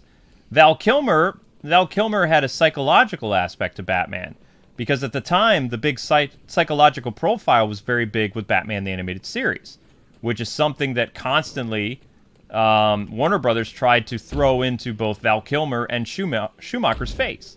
In fact, some of the promotional materials for both Batman Forever and Batman and Robin incorporated the art style from Batman the Animated Series. There was all this huge promotional stuff using the animated series Bruce Timm art stuff, but it had nothing to do with the animated series. But that's what they used for marketing purposes. And if you look at the characterization of Bruce, like, who is this psychologically harmed character in Batman Forever, which Batman Forever is a very underrated movie. It definitely started to bring to light more of the, you know, psychological scars that Batman has had. And it also was going to tie into Keaton's Batman. Like, it was going to be a new actor, but it was still Keaton's Batman, just a little bit more up in years. But then they scrapped the whole thing, and they're like, nope, this is our own stamp. We're going to do something completely different than what Timm and Keaton did. And, you know, things obviously didn't work out with Val, but Batman Forever is actually a pretty decent Batman movie. I would watch that movie anytime. It's not horrible. It's different. It's a little neon-y sometimes, but it's nowhere near as bad as what happened in Batman and Robin. Batman and Robin is a modern retelling of the campy Batman stories of the 1960s and 50s, which is something that, you know, George Clooney and Chris O'Donnell were both very familiar with. And as well as Joel Schumacher, because Warner Brothers told Schumacher, you know, both Batman Returns and Batman Forever were a little bit too dark and we couldn't sell toys. So we need the movies to be more toyetic. So Schumacher took that to the umpth degree, and he turned basically Batman and Robin into kind of like this modern retake of Adam West and Burt Ward Batman, but to even more camp degree. It wasn't even the first season of Batman and Robin from the 60s. It was even more campy. And then because of that, it led to the death of the Batman movies for a long time, because, you know, audiences were just kind of like, well, I mean, I guess Batman's not cool anymore, because Batman and Robin was one of the worst movies I've ever seen in my life. And so when Nolan came in, Nolan was heavily inspired by the 1970s Detective Batman, which was known as the Bronze Age, the basically revitalization of the Batman stories after the camp era, which is why a lot of people view BALE as kind of like the triumphant return of the Batman character in both media on film and in comics, is because it went back to a time in our history where Batman was almost canceled as a fictional character because of how badly his sales were, kind of like right now. Like, they're very close to repeating history to not necessarily the camp that's destroying Batman, it's the woke stuff. But before, it was the camp storylines that almost canceled Batman. So it was up to Dennis O'Neil and Neil Adams to revitalize Batman in a way that was going to be contemporary and also go back to the character's roots, but also transform the character. And that's the one that Nolan was inspired by, and he grew up reading as a kid, which was the 1970s Batman that introduced Ra's al Ghul, Killer Croc, Man-Bat, Lazarus Pits, you know? All these characters that kind of found their way into Nolan's universe a little bit. So Ra's al Ghul especially was from that 1970s run of Batman. And then when, you know, Nolan was done and he hung up his utility belt and put away the cowl, the next storyline that happened was finally Frank Miller's Dark Knight Returns Batman, which was the 1980s. So if you look at it, the trajectory of where it's going, Keaton, 30s, 40s, Val Kilmer, kind of late 40s, maybe early 70s. What's his name? George Clooney, 1950s and 60s, so Adam West. And then it went to the 1970s with BALE. Then you had the late 80s with Ben Affleck's Batman, which is where his stuff comes from. That's his interpretation. That's what the Arkham games are based on. The Arkham games are based on the 80s and 70s and 90s Batman. And then the current Batman, Matt Reeves' Batman, is based on the 90s kind of detective and more like Chuck Dixon Batman. That's where we are with Matt Reeves. So if we're going by this timeline of actors, that means whoever they choose for the next Batman actor in Brave and the Bold, if they're smart, then they would be in the 2000s, which would be the Hush years. So the Jim Lee and the Jeff Loeb stuff. Which would be good for storylines for Batman, because that would work really well, because those storylines resonated with people post 9/11. But I don't know what they're going to do. If they end up using woke Batman, then they'll kill Batman the way that George Clooney did with Camp Batman. That would be like the, you know, that could put Batman away for the next 10 years. Again. Because people just don't like it. Yeah, so you're hoping that they will use the early 2000s. If James Gunn is right, or if he's, you know, smart, they'll do the Jeff Loeb stuff, which gave us stories like Under the Red Hood. He's kind of skipping ahead though, and he's going to the Grant Morrison run, which was the late 2000s, early 2010s, the Grant Morrison era. Which Grant Morrison was a fine writer. It's just he's a little weird. He gave us characters like Professor Pig and Pink Flamingo and things like that, you know?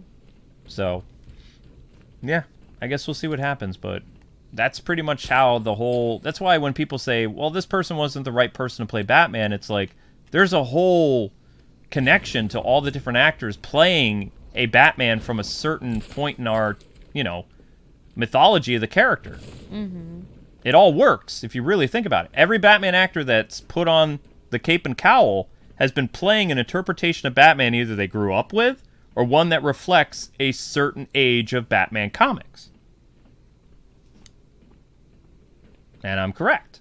So, I did a whole, like, I believe I did a whole video thing on this a long time ago explaining that. But that was right when Ben Affleck took over. That was before Matt Reeves.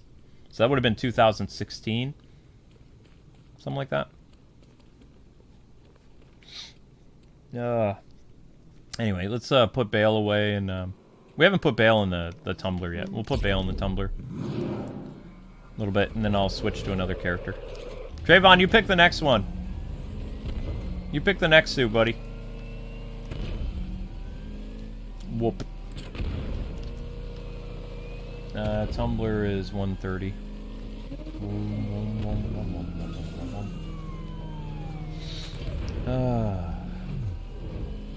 I'm excited to hop in a cave and explore as Link. I'm probably going to go down to the depths again tonight. With all the lights off.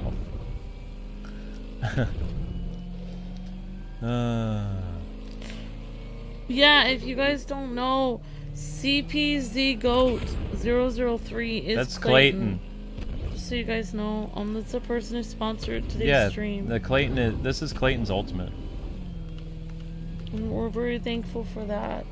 Thank you so much, Clayton. And since Amber doesn't have a problem with it, if an Ultimate ever wants to do another Arkham free roam stream, like that can happen again.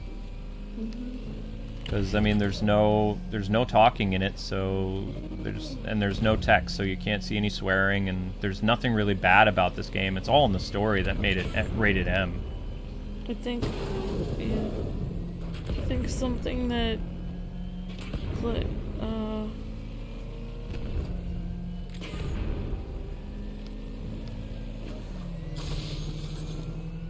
something someone said was something Clayton said was mistakenly timed out. Oh no. Sorry about that, Clayton.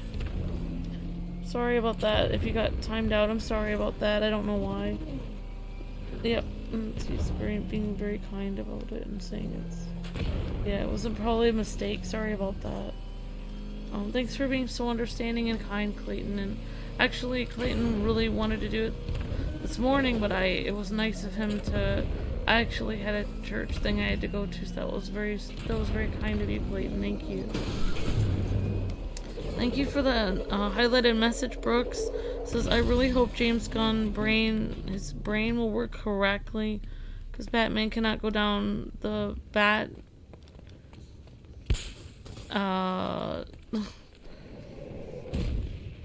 yeah, that Joe Schumacher thing again. Thank you, Brooks. I don't like saying that on the air. He's not. He's Oh, okay. as much as James Gunn loves like the 70s and 80s storyline. He's going with the Grant Morrison version of Superman and Batman. So he's skipping, unfortunately, the Hush years, which is I think is a travesty, because I think that right now in our culture we're primed and ready for some, more of those storylines. So maybe Matt Reeves is gonna go the Hush route for stuff. They're definitely doing the Morrison stuff. Yeah, okay, sorry, no one was timed out by accident. I misunderstood everything. Sorry about that. Thank you for the highlighted message, Brooks. Oops. No, I don't like saying that. I don't want to say that. You don't have to say it. If you're uncomfortable with something, you don't have to say it. It's your channel.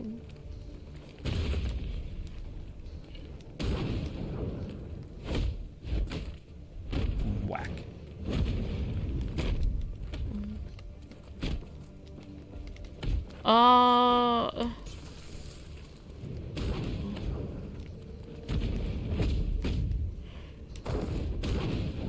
What are, Brooks says, hey, Luke and Amber just got back from Guardians.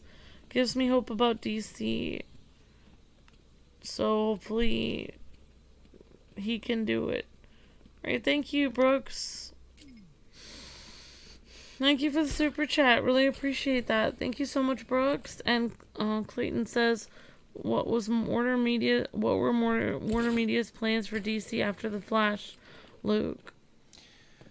The things that we've learned after Walter Hamada left was all the rumors that we talked about almost 2 years ago, Clayton. The idea of bringing Ben Affleck and Henry Cavill back for a Final Crisis movie where Batman would die, basically. So the plan always was for Ben Affleck's Batman to be the one that died in cinemas. Whether it was going to be from Zack Snyder or Walter Hamada, they were always going to do an adaptation of the Darkseid killing Batman storyline, except instead of it propelling Batman back in time like comics chickened out, both Walter Hamada and Zack Snyder were going to kill off Ben Affleck's Batman, kind of like what happened to Tony Stark in the Avengers. They wanted Ben's Batman to be one that people would always remember as the one that died. I guess. The one that had a noble sacrifice. I don't know. That was the plan. And he was going to come back either for one more movie or 2 movies. And then, I don't know what the Warner Discovery people were doing before James Gunn came in, because they brought Ben Affleck back to appear in the, not just The Flash. That was already a done deal. That was under Walter Hamada that happened. But they brought him back for Blue Beetle and for Aquaman.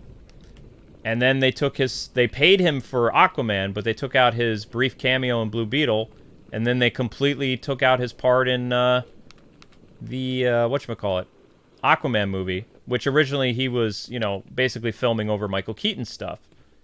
But they changed it a little bit.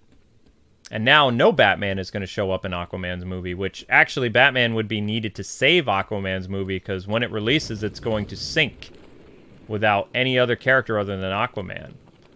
But... Oh, is Walter Hamada? He's, no, he doesn't work for a company in Japan. He works for Warner Brothers in the United States. Yeah, he was the, he took over during the AT&T years after Jeff Johns stepped down. He was the guy that came in afterwards. So he, let's see, on his producer credits or CEO credits, he has the $1 billion Aquaman movie, Joker movie, and some other stuff. But he also has a lot of flops on his hand, too. But, Walter Hamada wasn't a saint with everything, though. He had a lot of problems that he was going to incorporate, too. He was going to do an all-female Justice League. He was going to do... Yeah, but he was going to bring them back. He was going to bring back Henry and Ben. For like an alternate Earth version, like for a minute or something. Not a minute. Final Crisis movie, The Death of Batman. So yeah, movie, I mean... He's basically I mean, I feel like Walter Hamada is a businessman, so he's going to do whatever he thinks is whatever the trend is that is going to be good business. And at the time, the trend was to, like, for Marvel and DC, was to bring in, like, push female superheroes, so that's what he was doing.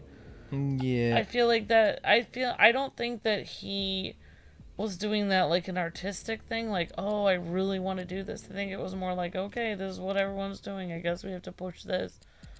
Like, I don't really think, you know, I don't really think he was trying to do it because he thought it was a great idea. I think he was just like, well, this is what's happening now, like, which I have no problem with more.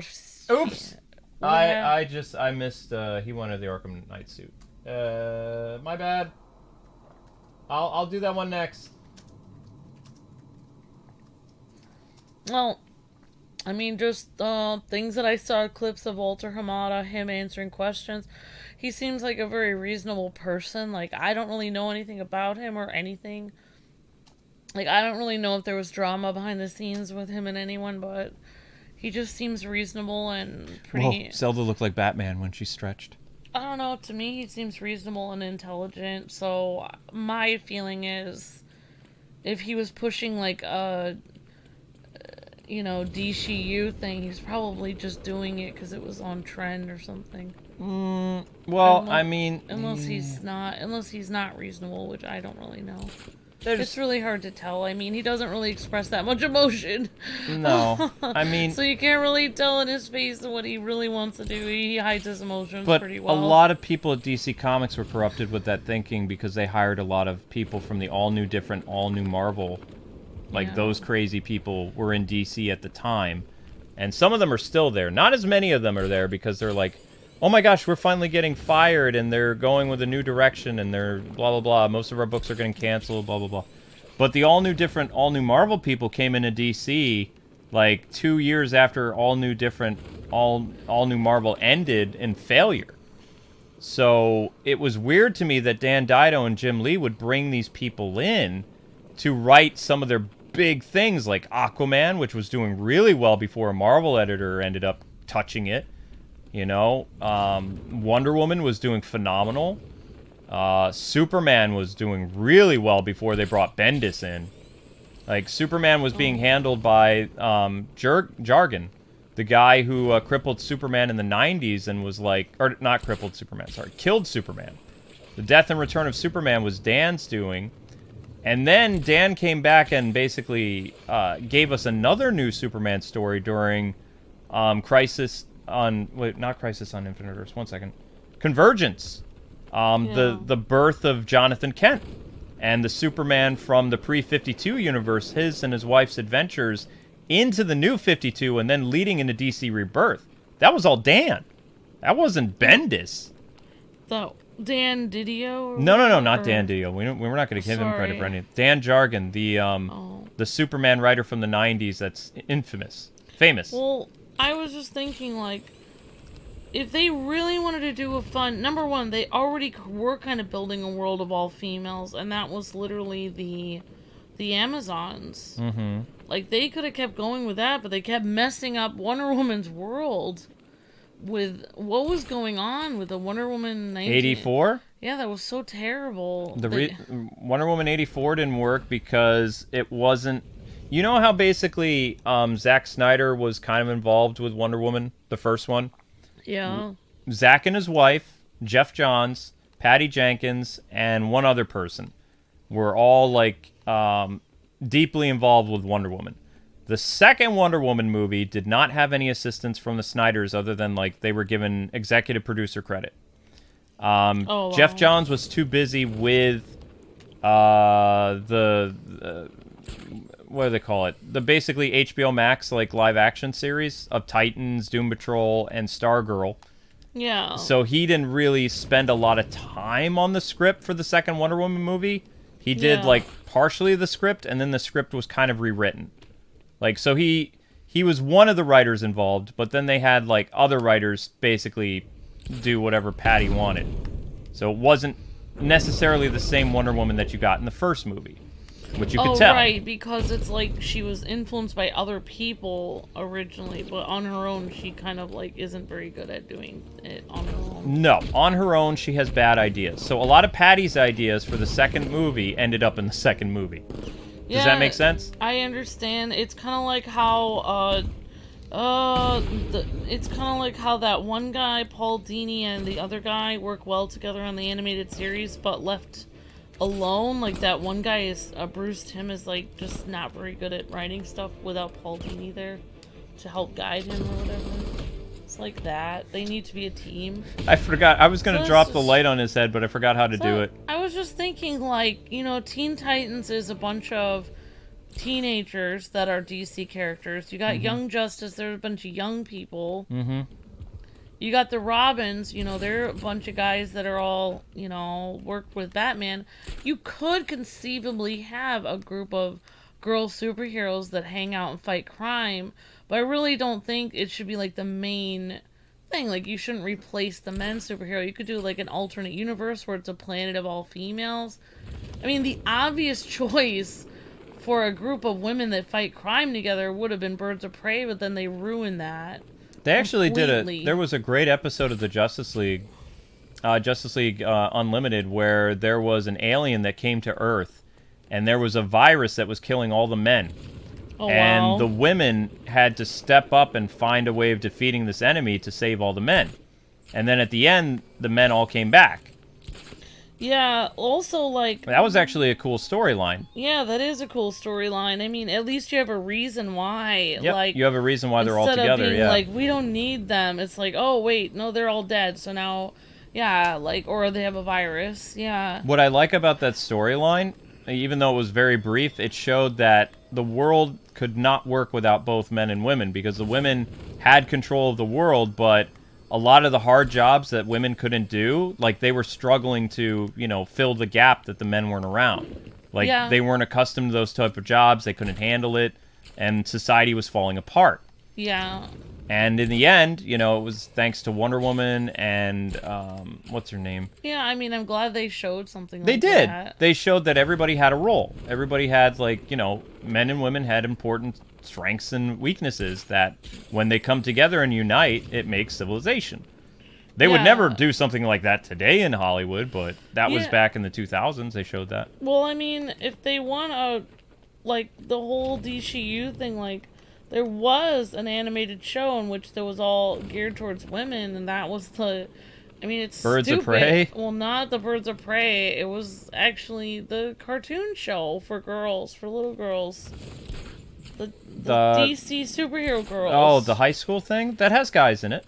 Oh, well, yeah, but I mean, like, but I'm just saying, like, they could have done something like that where it was... They're not the leads, but they're in it. I mean, I guess that's what they were trying to do with the Batgirl movie, but they were doing it in the wrong way. Like, the Batgirl movie script wasn't very good. Batgirl unfortunately. movie deserved to die. Like, even if that thing would have released, I know Michael Keaton says that it was just a paycheck for him, but Yeah. if legacy is very important Oh. for him, like the Flash movie is really good for Keaton's character. The Batgirl movie is the opposite of Keaton's character. Like, Andy Muschietti did a great job of, just from the test screenings that I've heard, of doing justice to what Keaton established in the 80s and then bringing him back for, like, you know, a tribute role. He does really good. It's a little bit different version of Keaton because, remember, Keaton's Batman was a guy that it was just a night job. In this one, it has become a crusade like Frank Miller's Batman. It's Yeah. almost like every actor who touches the cowl, sometime in their movie, they end up doing the whole Frank Miller thing. Yeah. Because Bale's Batman also turned into Frank Miller in The Dark Knight Rises. He did. Yeah. He became the old man who was walking around with a cane, completely detached from society and just like holding up in his mansion, watching the news and seeing how the world was falling apart around him. That's Frank Miller's Dark Knight Returns. That's how it begins. And that's the reason why Batman comes out of retirement. So even Nolan, at one point, basically did a Dark Knight Returns movie. Yeah. So, you know, I mean, Frank Miller may be crazy, like a fox, but he is a great writer. He's especially a great Batman writer when he doesn't do crazy stuff with it. Well, who's Frank Miller. Oh, Frank Miller, yeah. Yeah, Frank Miller is the Batman that is heavily inspired by No, Ben Affleck's Batman. I mean, you said Nick. Who may be crazy? Nolan?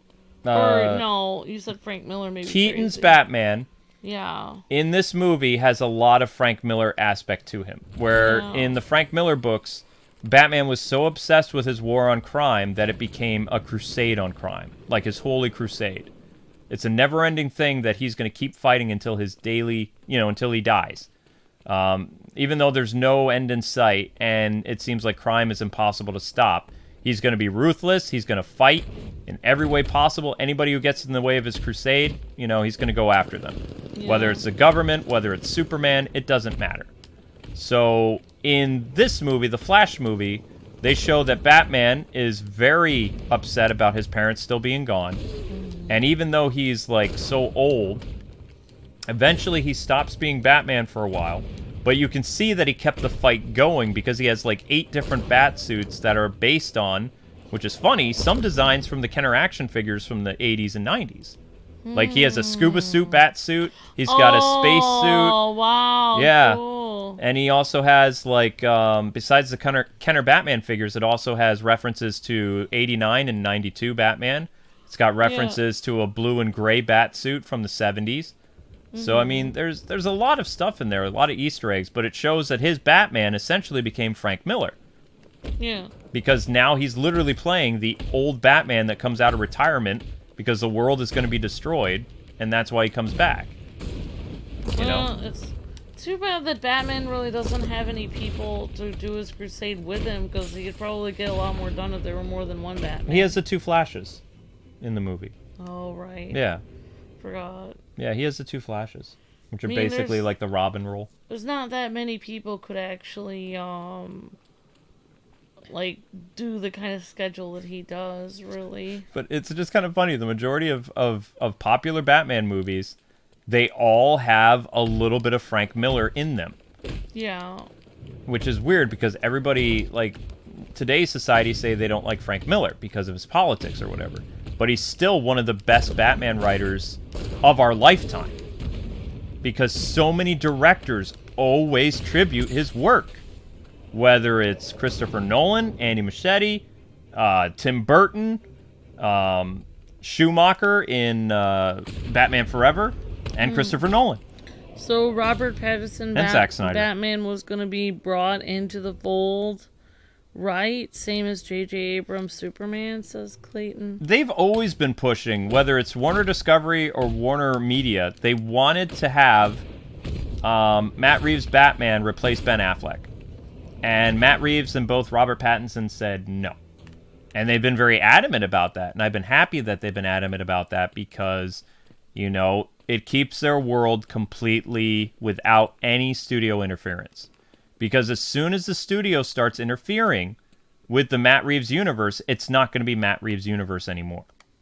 So right now, we have Matt Reeves' vision with the Batman movie, and he's writing the second Batman movie, and he's doing the Penguin show right now. That's without any interference from the Warner executives at the moment. I don't know when that'll change, but right now, it's literally Matt Reeves' universe. More so than it was ever Zack Snyder's universe. Like, a lot of directors learn from the atrocities that happened to Zack Snyder, and when they draft up their contracts, and they want to make their own stamp on the DC universe, they make sure that the studio can't, screw things up and say, we want this, we want that. If you do that, then Matt Reeves is going to walk. Then Robert Pattinson's going to walk. So if they want Matt Reeves' universe, then it needs to be Matt Reeves' universe. So who has put woke elements in Batman then, says Clayton? Let's see. Chip Zdarsky, the current Batman writer. You had Tom King doing stuff in DC. Megan Farkle or Fickle or whatever her name was, what she did to Tim Drake. You've got at least... what's his name started good. The previous Batman writer was actually doing a great job before Tom King. He was a fan who grew up with Tim Drake and the Chuck Dixon run, and he actually kind of did like a tribute to Chuck Dixon's work, and then he jumped the shark and started doing all kinds of crazy stuff. James Tynion or Tyon or whatever started with a good run. He really, really did. And then he went ape crazy. Ape crazy. I almost slipped. Yeah. And so, I mean, and even Tom King started okay, and then he went back guano. So, it's like a... It's like... SJWs is like a cancer. It's like such... It starts small, and then it becomes, like, to the point you can't operate. It's inoperable. You know? And I don't really know how to fix it. It's too much... It's grown too much. Like, there's really no way to save it. You would have to do a complete overhaul of the writing staff, you'd have to fire all the editors, you'd have to do so many things. Clayton said, no, I mean, like, in the Batman movie... If Warner Media if they weren't really interfering with Matt Reeves' motives, then who made them put that Catwoman line in and have her say that dumb privilege line thing, says Clayton. That was ad-lib by the actress. Oh, the actress said it, Clayton. The actress Matt Reeves let some of his actors have, like, ad-lib stuff. And when she was doing the tour for the movie or whatever, doing promotional stuff, she told people that she didn't want people to like her Catwoman in a raunchy way. Oh. She was basically saying, like, you can't have any, what's that word? You can't have any, like... Male gaze. Oh. She was chastising, like, things about her characters, trying to say that her character's not attractive, and she's offended that people... That was all her. Matt Reeves just, like, let his really strong actors do what they wanted. But if you actually read over the script, I don't believe that stuff was in there. I believe that a lot of that was ad-lib. So, what's her name? Zoe Kravitz? Zoe Kravitz, yeah. Yeah, she is. And the reason why she got the role anyway is because her father or stepfather at the time was Aquaman, I thought. She is related to, well, I don't know if it's because... It definitely didn't hurt. I don't know if it's... Yeah, she is a good actress, but... Yeah, I mean, like, I don't know if it's because of it, or I don't know if he influenced that in any way. The reason why What's-Her-Name got the role of Mara is because Johnny Depp was a Warner Brothers actor. That is confirmed that she got the role because of Johnny Depp. She got the role because Johnny Depp was doing the Fantastic Beasts movies. I believe he asked. Yeah. Yeah. But, yeah, I mean, like, she's, happens. Her actual father is famous as well. Yes. He's a famous singer. Yeah, Lenny Kravitz or whatever. Really good singer from what I remember. He's from the 2000s, though, as a singer, I think. So she knows and of course her mom, yeah, her mom's was famous, too. Her mom is a Cosby kid. Yeah. Yeah, everyone she knows, everyone in her family is famous. No, but a lot of that stuff was ad-lib, and it's if you pay attention to it, it's done in a way that's done so quickly. Like, if it was actually written into the script, like most Disney movies, they would really go over it. I mean, they would beat you in the head over and over about it. Yeah, like she just put it in for 1 second. She says it. It's like a one-line thing. I will say, though, she does look really good as Catwoman. Except for her hat. She's super pretty. I think she's super, like, smexy and stuff. But also, like... I just don't understand the haircut. Like, why would they cut her hair completely so short? Frank Miller. That's what I'm upset about. It's like, it looks Miller so Catwoman. bad. Go back and look at the Frank Miller Catwoman from year one. And then that's her. When she puts the wig on, like, in a certain scene, it's like, oh, she looks a little better now because she actually has hair, but... She just looks so bad with her hair so short. I mean, she still looks adorable, like cute. She's comic accurate Catwoman in that. But I want her to have more hair. Like, you could put it under the hood. Like, you could have a little bit. That's why I keep telling people, like, they're like, they're trying to do the comic book thing. I was arguing with somebody that was, like, it was like a year ago or something, and they were saying there is no Frank Miller elements in Matt Reeves' Batman movie. I said, yes, there is. And they're like, okay, tell me. I said, Zoe's Catwoman is inspired by Frank Miller's. And the dude was like, I don't believe that because this feels like the first movie that has no Frank Miller references. It's all Jeff Loeb and, the long Halloween stuff. It's like, but that's not true because the Catwoman in this is Frank Miller's because she has the short hair from year one. She's got the reputation. Her job is very Frank Miller-like. It's got Frank Miller influence in it. You can't make a modern Batman movie and not include Frank Miller. It's almost impossible. Clayton says, because I thought J.J. Abrams found a guy for Superman that he wanted to team up with Robert Pattinson before Coates was brought in, ? I don't know. J.J. Abrams does all kinds of really weird stuff that it's really hard to know what's going on. And J.J. Abrams, I still don't know why Warner Brothers is letting them do that Elseworld Superman movie. Because it sounds like it's quote-unquote green light, but it's been in development for almost 5 years. Or wait, no, 4 years. It's been in development 4 years now. The end of 2023, it'll be a 4-year development process. And, J.J. Abrams was supposed to make 5 DC movies and was given $250 million as a incentive to write these 5 movies.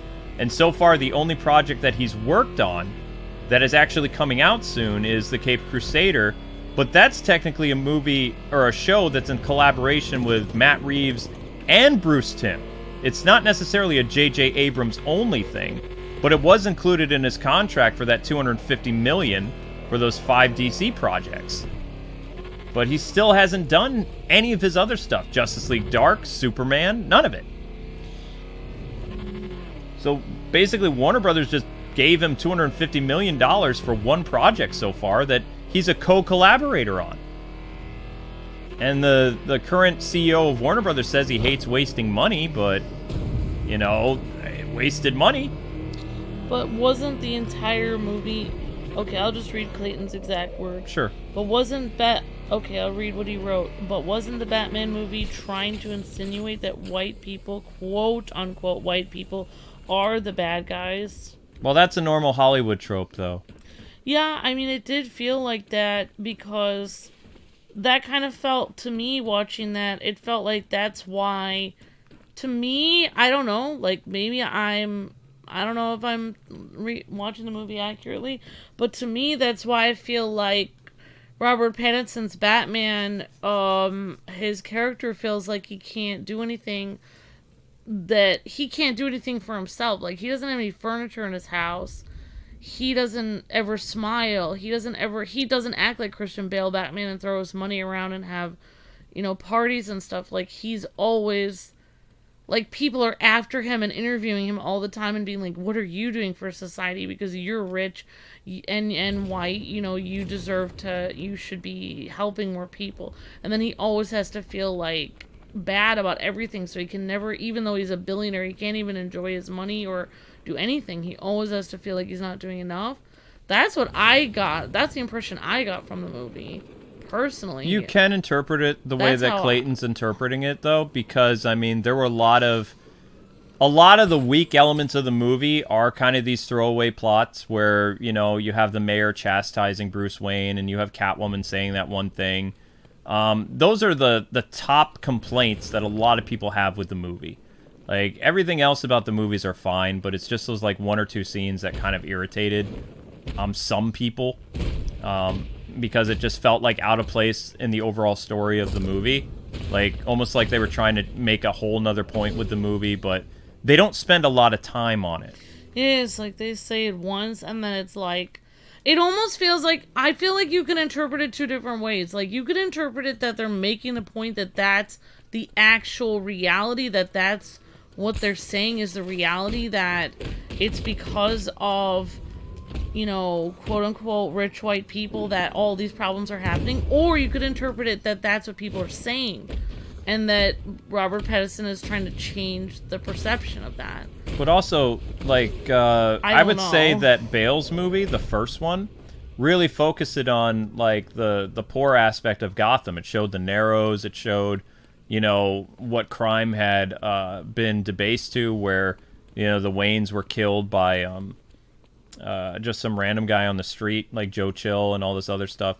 Yeah. You know, it showed how the city had decayed in certain parts. We still haven't really seen that aspect of Gotham yet. We haven't really seen, like, that Narrows. Everything kind of looked like the Narrows in Gotham, except for, like, maybe one Manhattan area. So I feel that Nolan actually did a better job of showing how crime-ridden Gotham is. Please read Zombie Killer's comment, says Clayton.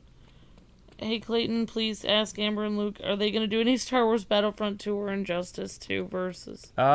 We might end up doing more Injustice versus on Tuesdays. We're thinking about it. We just haven't had time to record anything yet. Yeah, you guys don't have to. You guys can ask your comments to us as well. Like, you don't have to ask Clayton to ask us. Yep. I'm going to start wrapping up, though, guys, because you can ask. I'll take like 5 more questions, and then we're going to call it because it is almost 1:30 in the morning, and I have some stuff in Zelda to do tonight. And also, I'm really happy that Clayton's stream hit 1,000 views. Yeah, basically, what other comments that you've been missing are that you left a fireman randomly stranded somewhere. I know. I'm not a good hero. Luke, it doesn't even seem to. No, I knew. I did it on purpose. You have. There's just so many questions that I was just trying to make sure I got to Clayton's, and I did get a few. I did answer a few, but like. Someone, yeah, I don't know. I don't really know what else to answer. You did great, Amber. I like this comment from somebody said, Arctic Gold says, I have taken martial arts and Ben's fighting didn't really look really showy to me.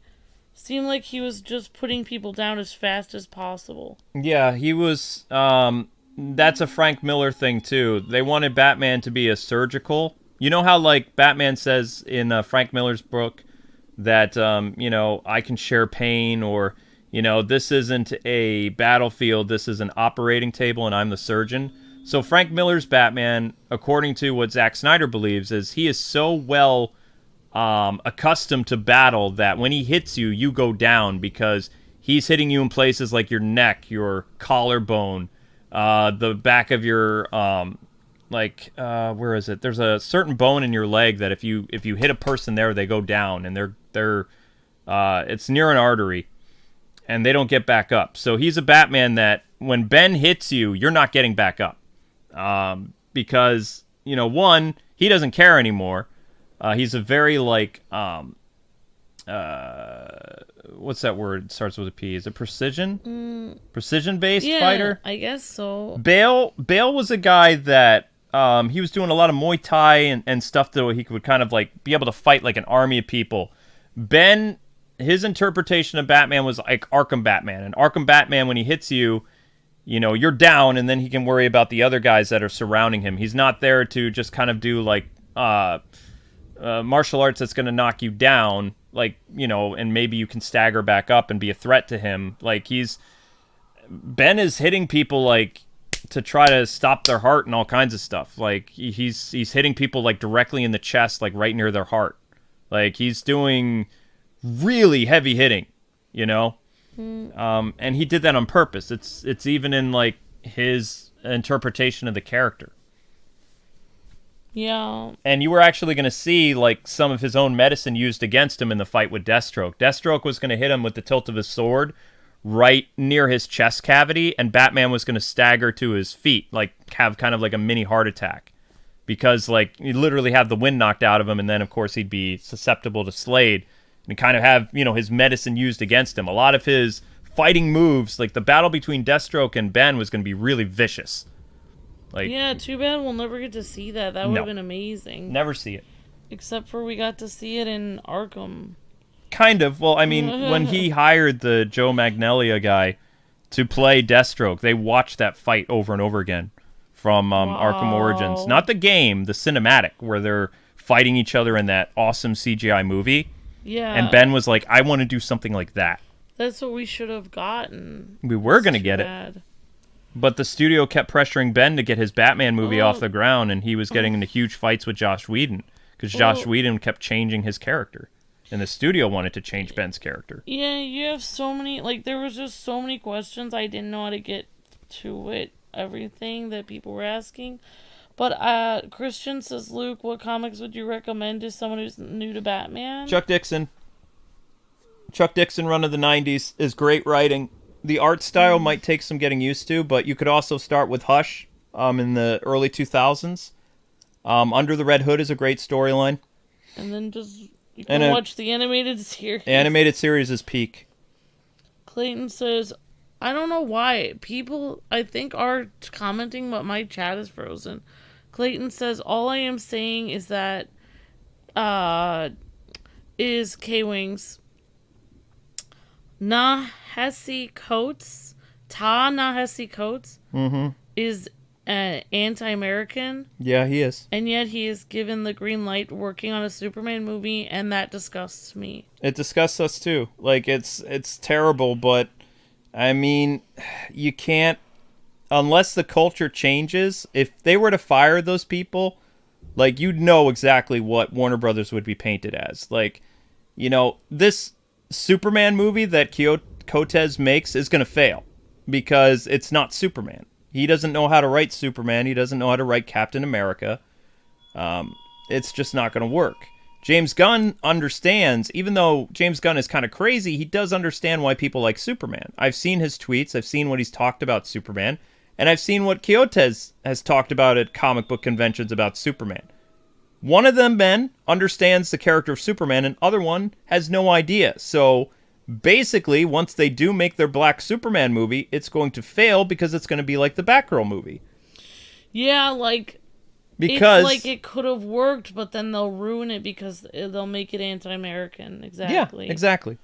Like they could have made it really interesting and fun and really cool, but then they'll ruin it because they'll go too far, like they did exactly what you're saying, like the Batman or the Batgirl movie. With Batgirl, the reason why the movie is just so bad is because they didn't necessarily focus on the Batgirl character from the comics. They ended up discussing things about the actor's race when they incorporated their Batgirl. Like, example, in the 1960s, when Catwoman Eartha Kitt replaced Julie Neymar, she was still Catwoman. Her skin color was never brought up in the show. Mm-hmm. Her struggle for skin color was not brought up in the show. She was another actress playing Catwoman. If they actually would have done the Burnside Batgirl storyline with just the African-American actress acting like Barbara, the movie never would have been canceled.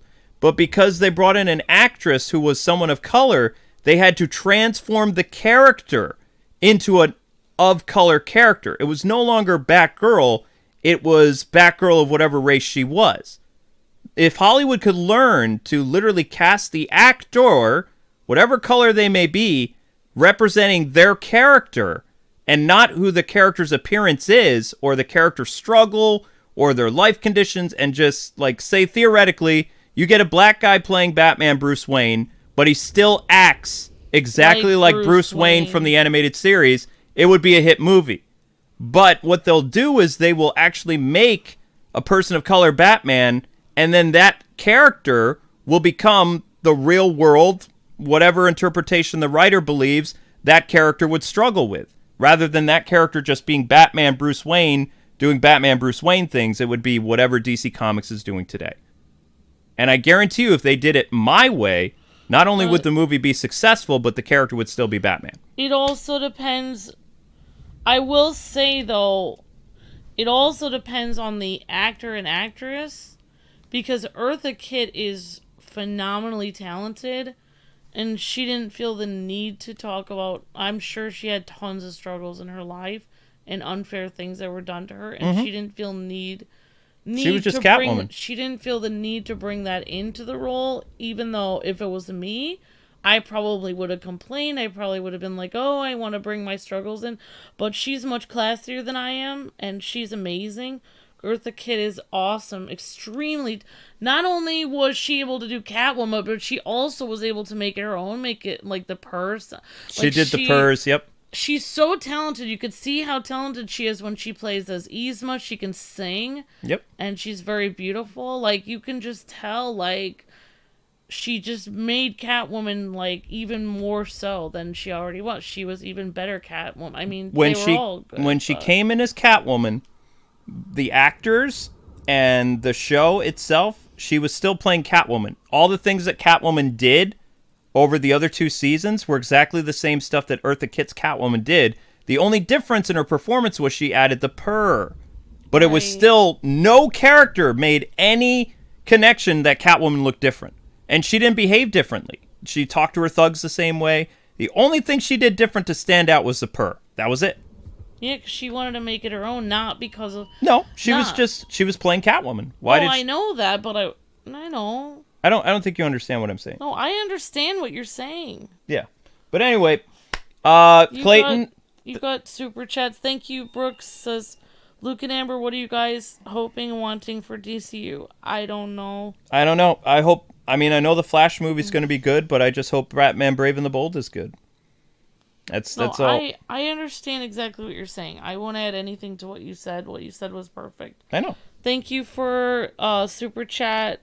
Clayton says, thank you for the stream, guys. You're my favorite YouTube channel. Thank you, Clayton. Thank you, Clayton. You're breathtaking. We hope that you enjoyed your stream. Batman's literally watching crime. It's the Chip Zdarsky Batman.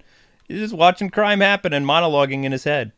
Do I stop them? This is not my father's Gotham. I'll just let people commit crimes. I'm just going to stand here and brood for like a couple panels and then decide whether or not I'm actually going to do my job. Because they might have insurance. Anyway, you guys have a great day. Thank you so much for watching. And tomorrow is Triple the Zelda, which I have to make. You'll be redirected to the Legend of Zelda stream.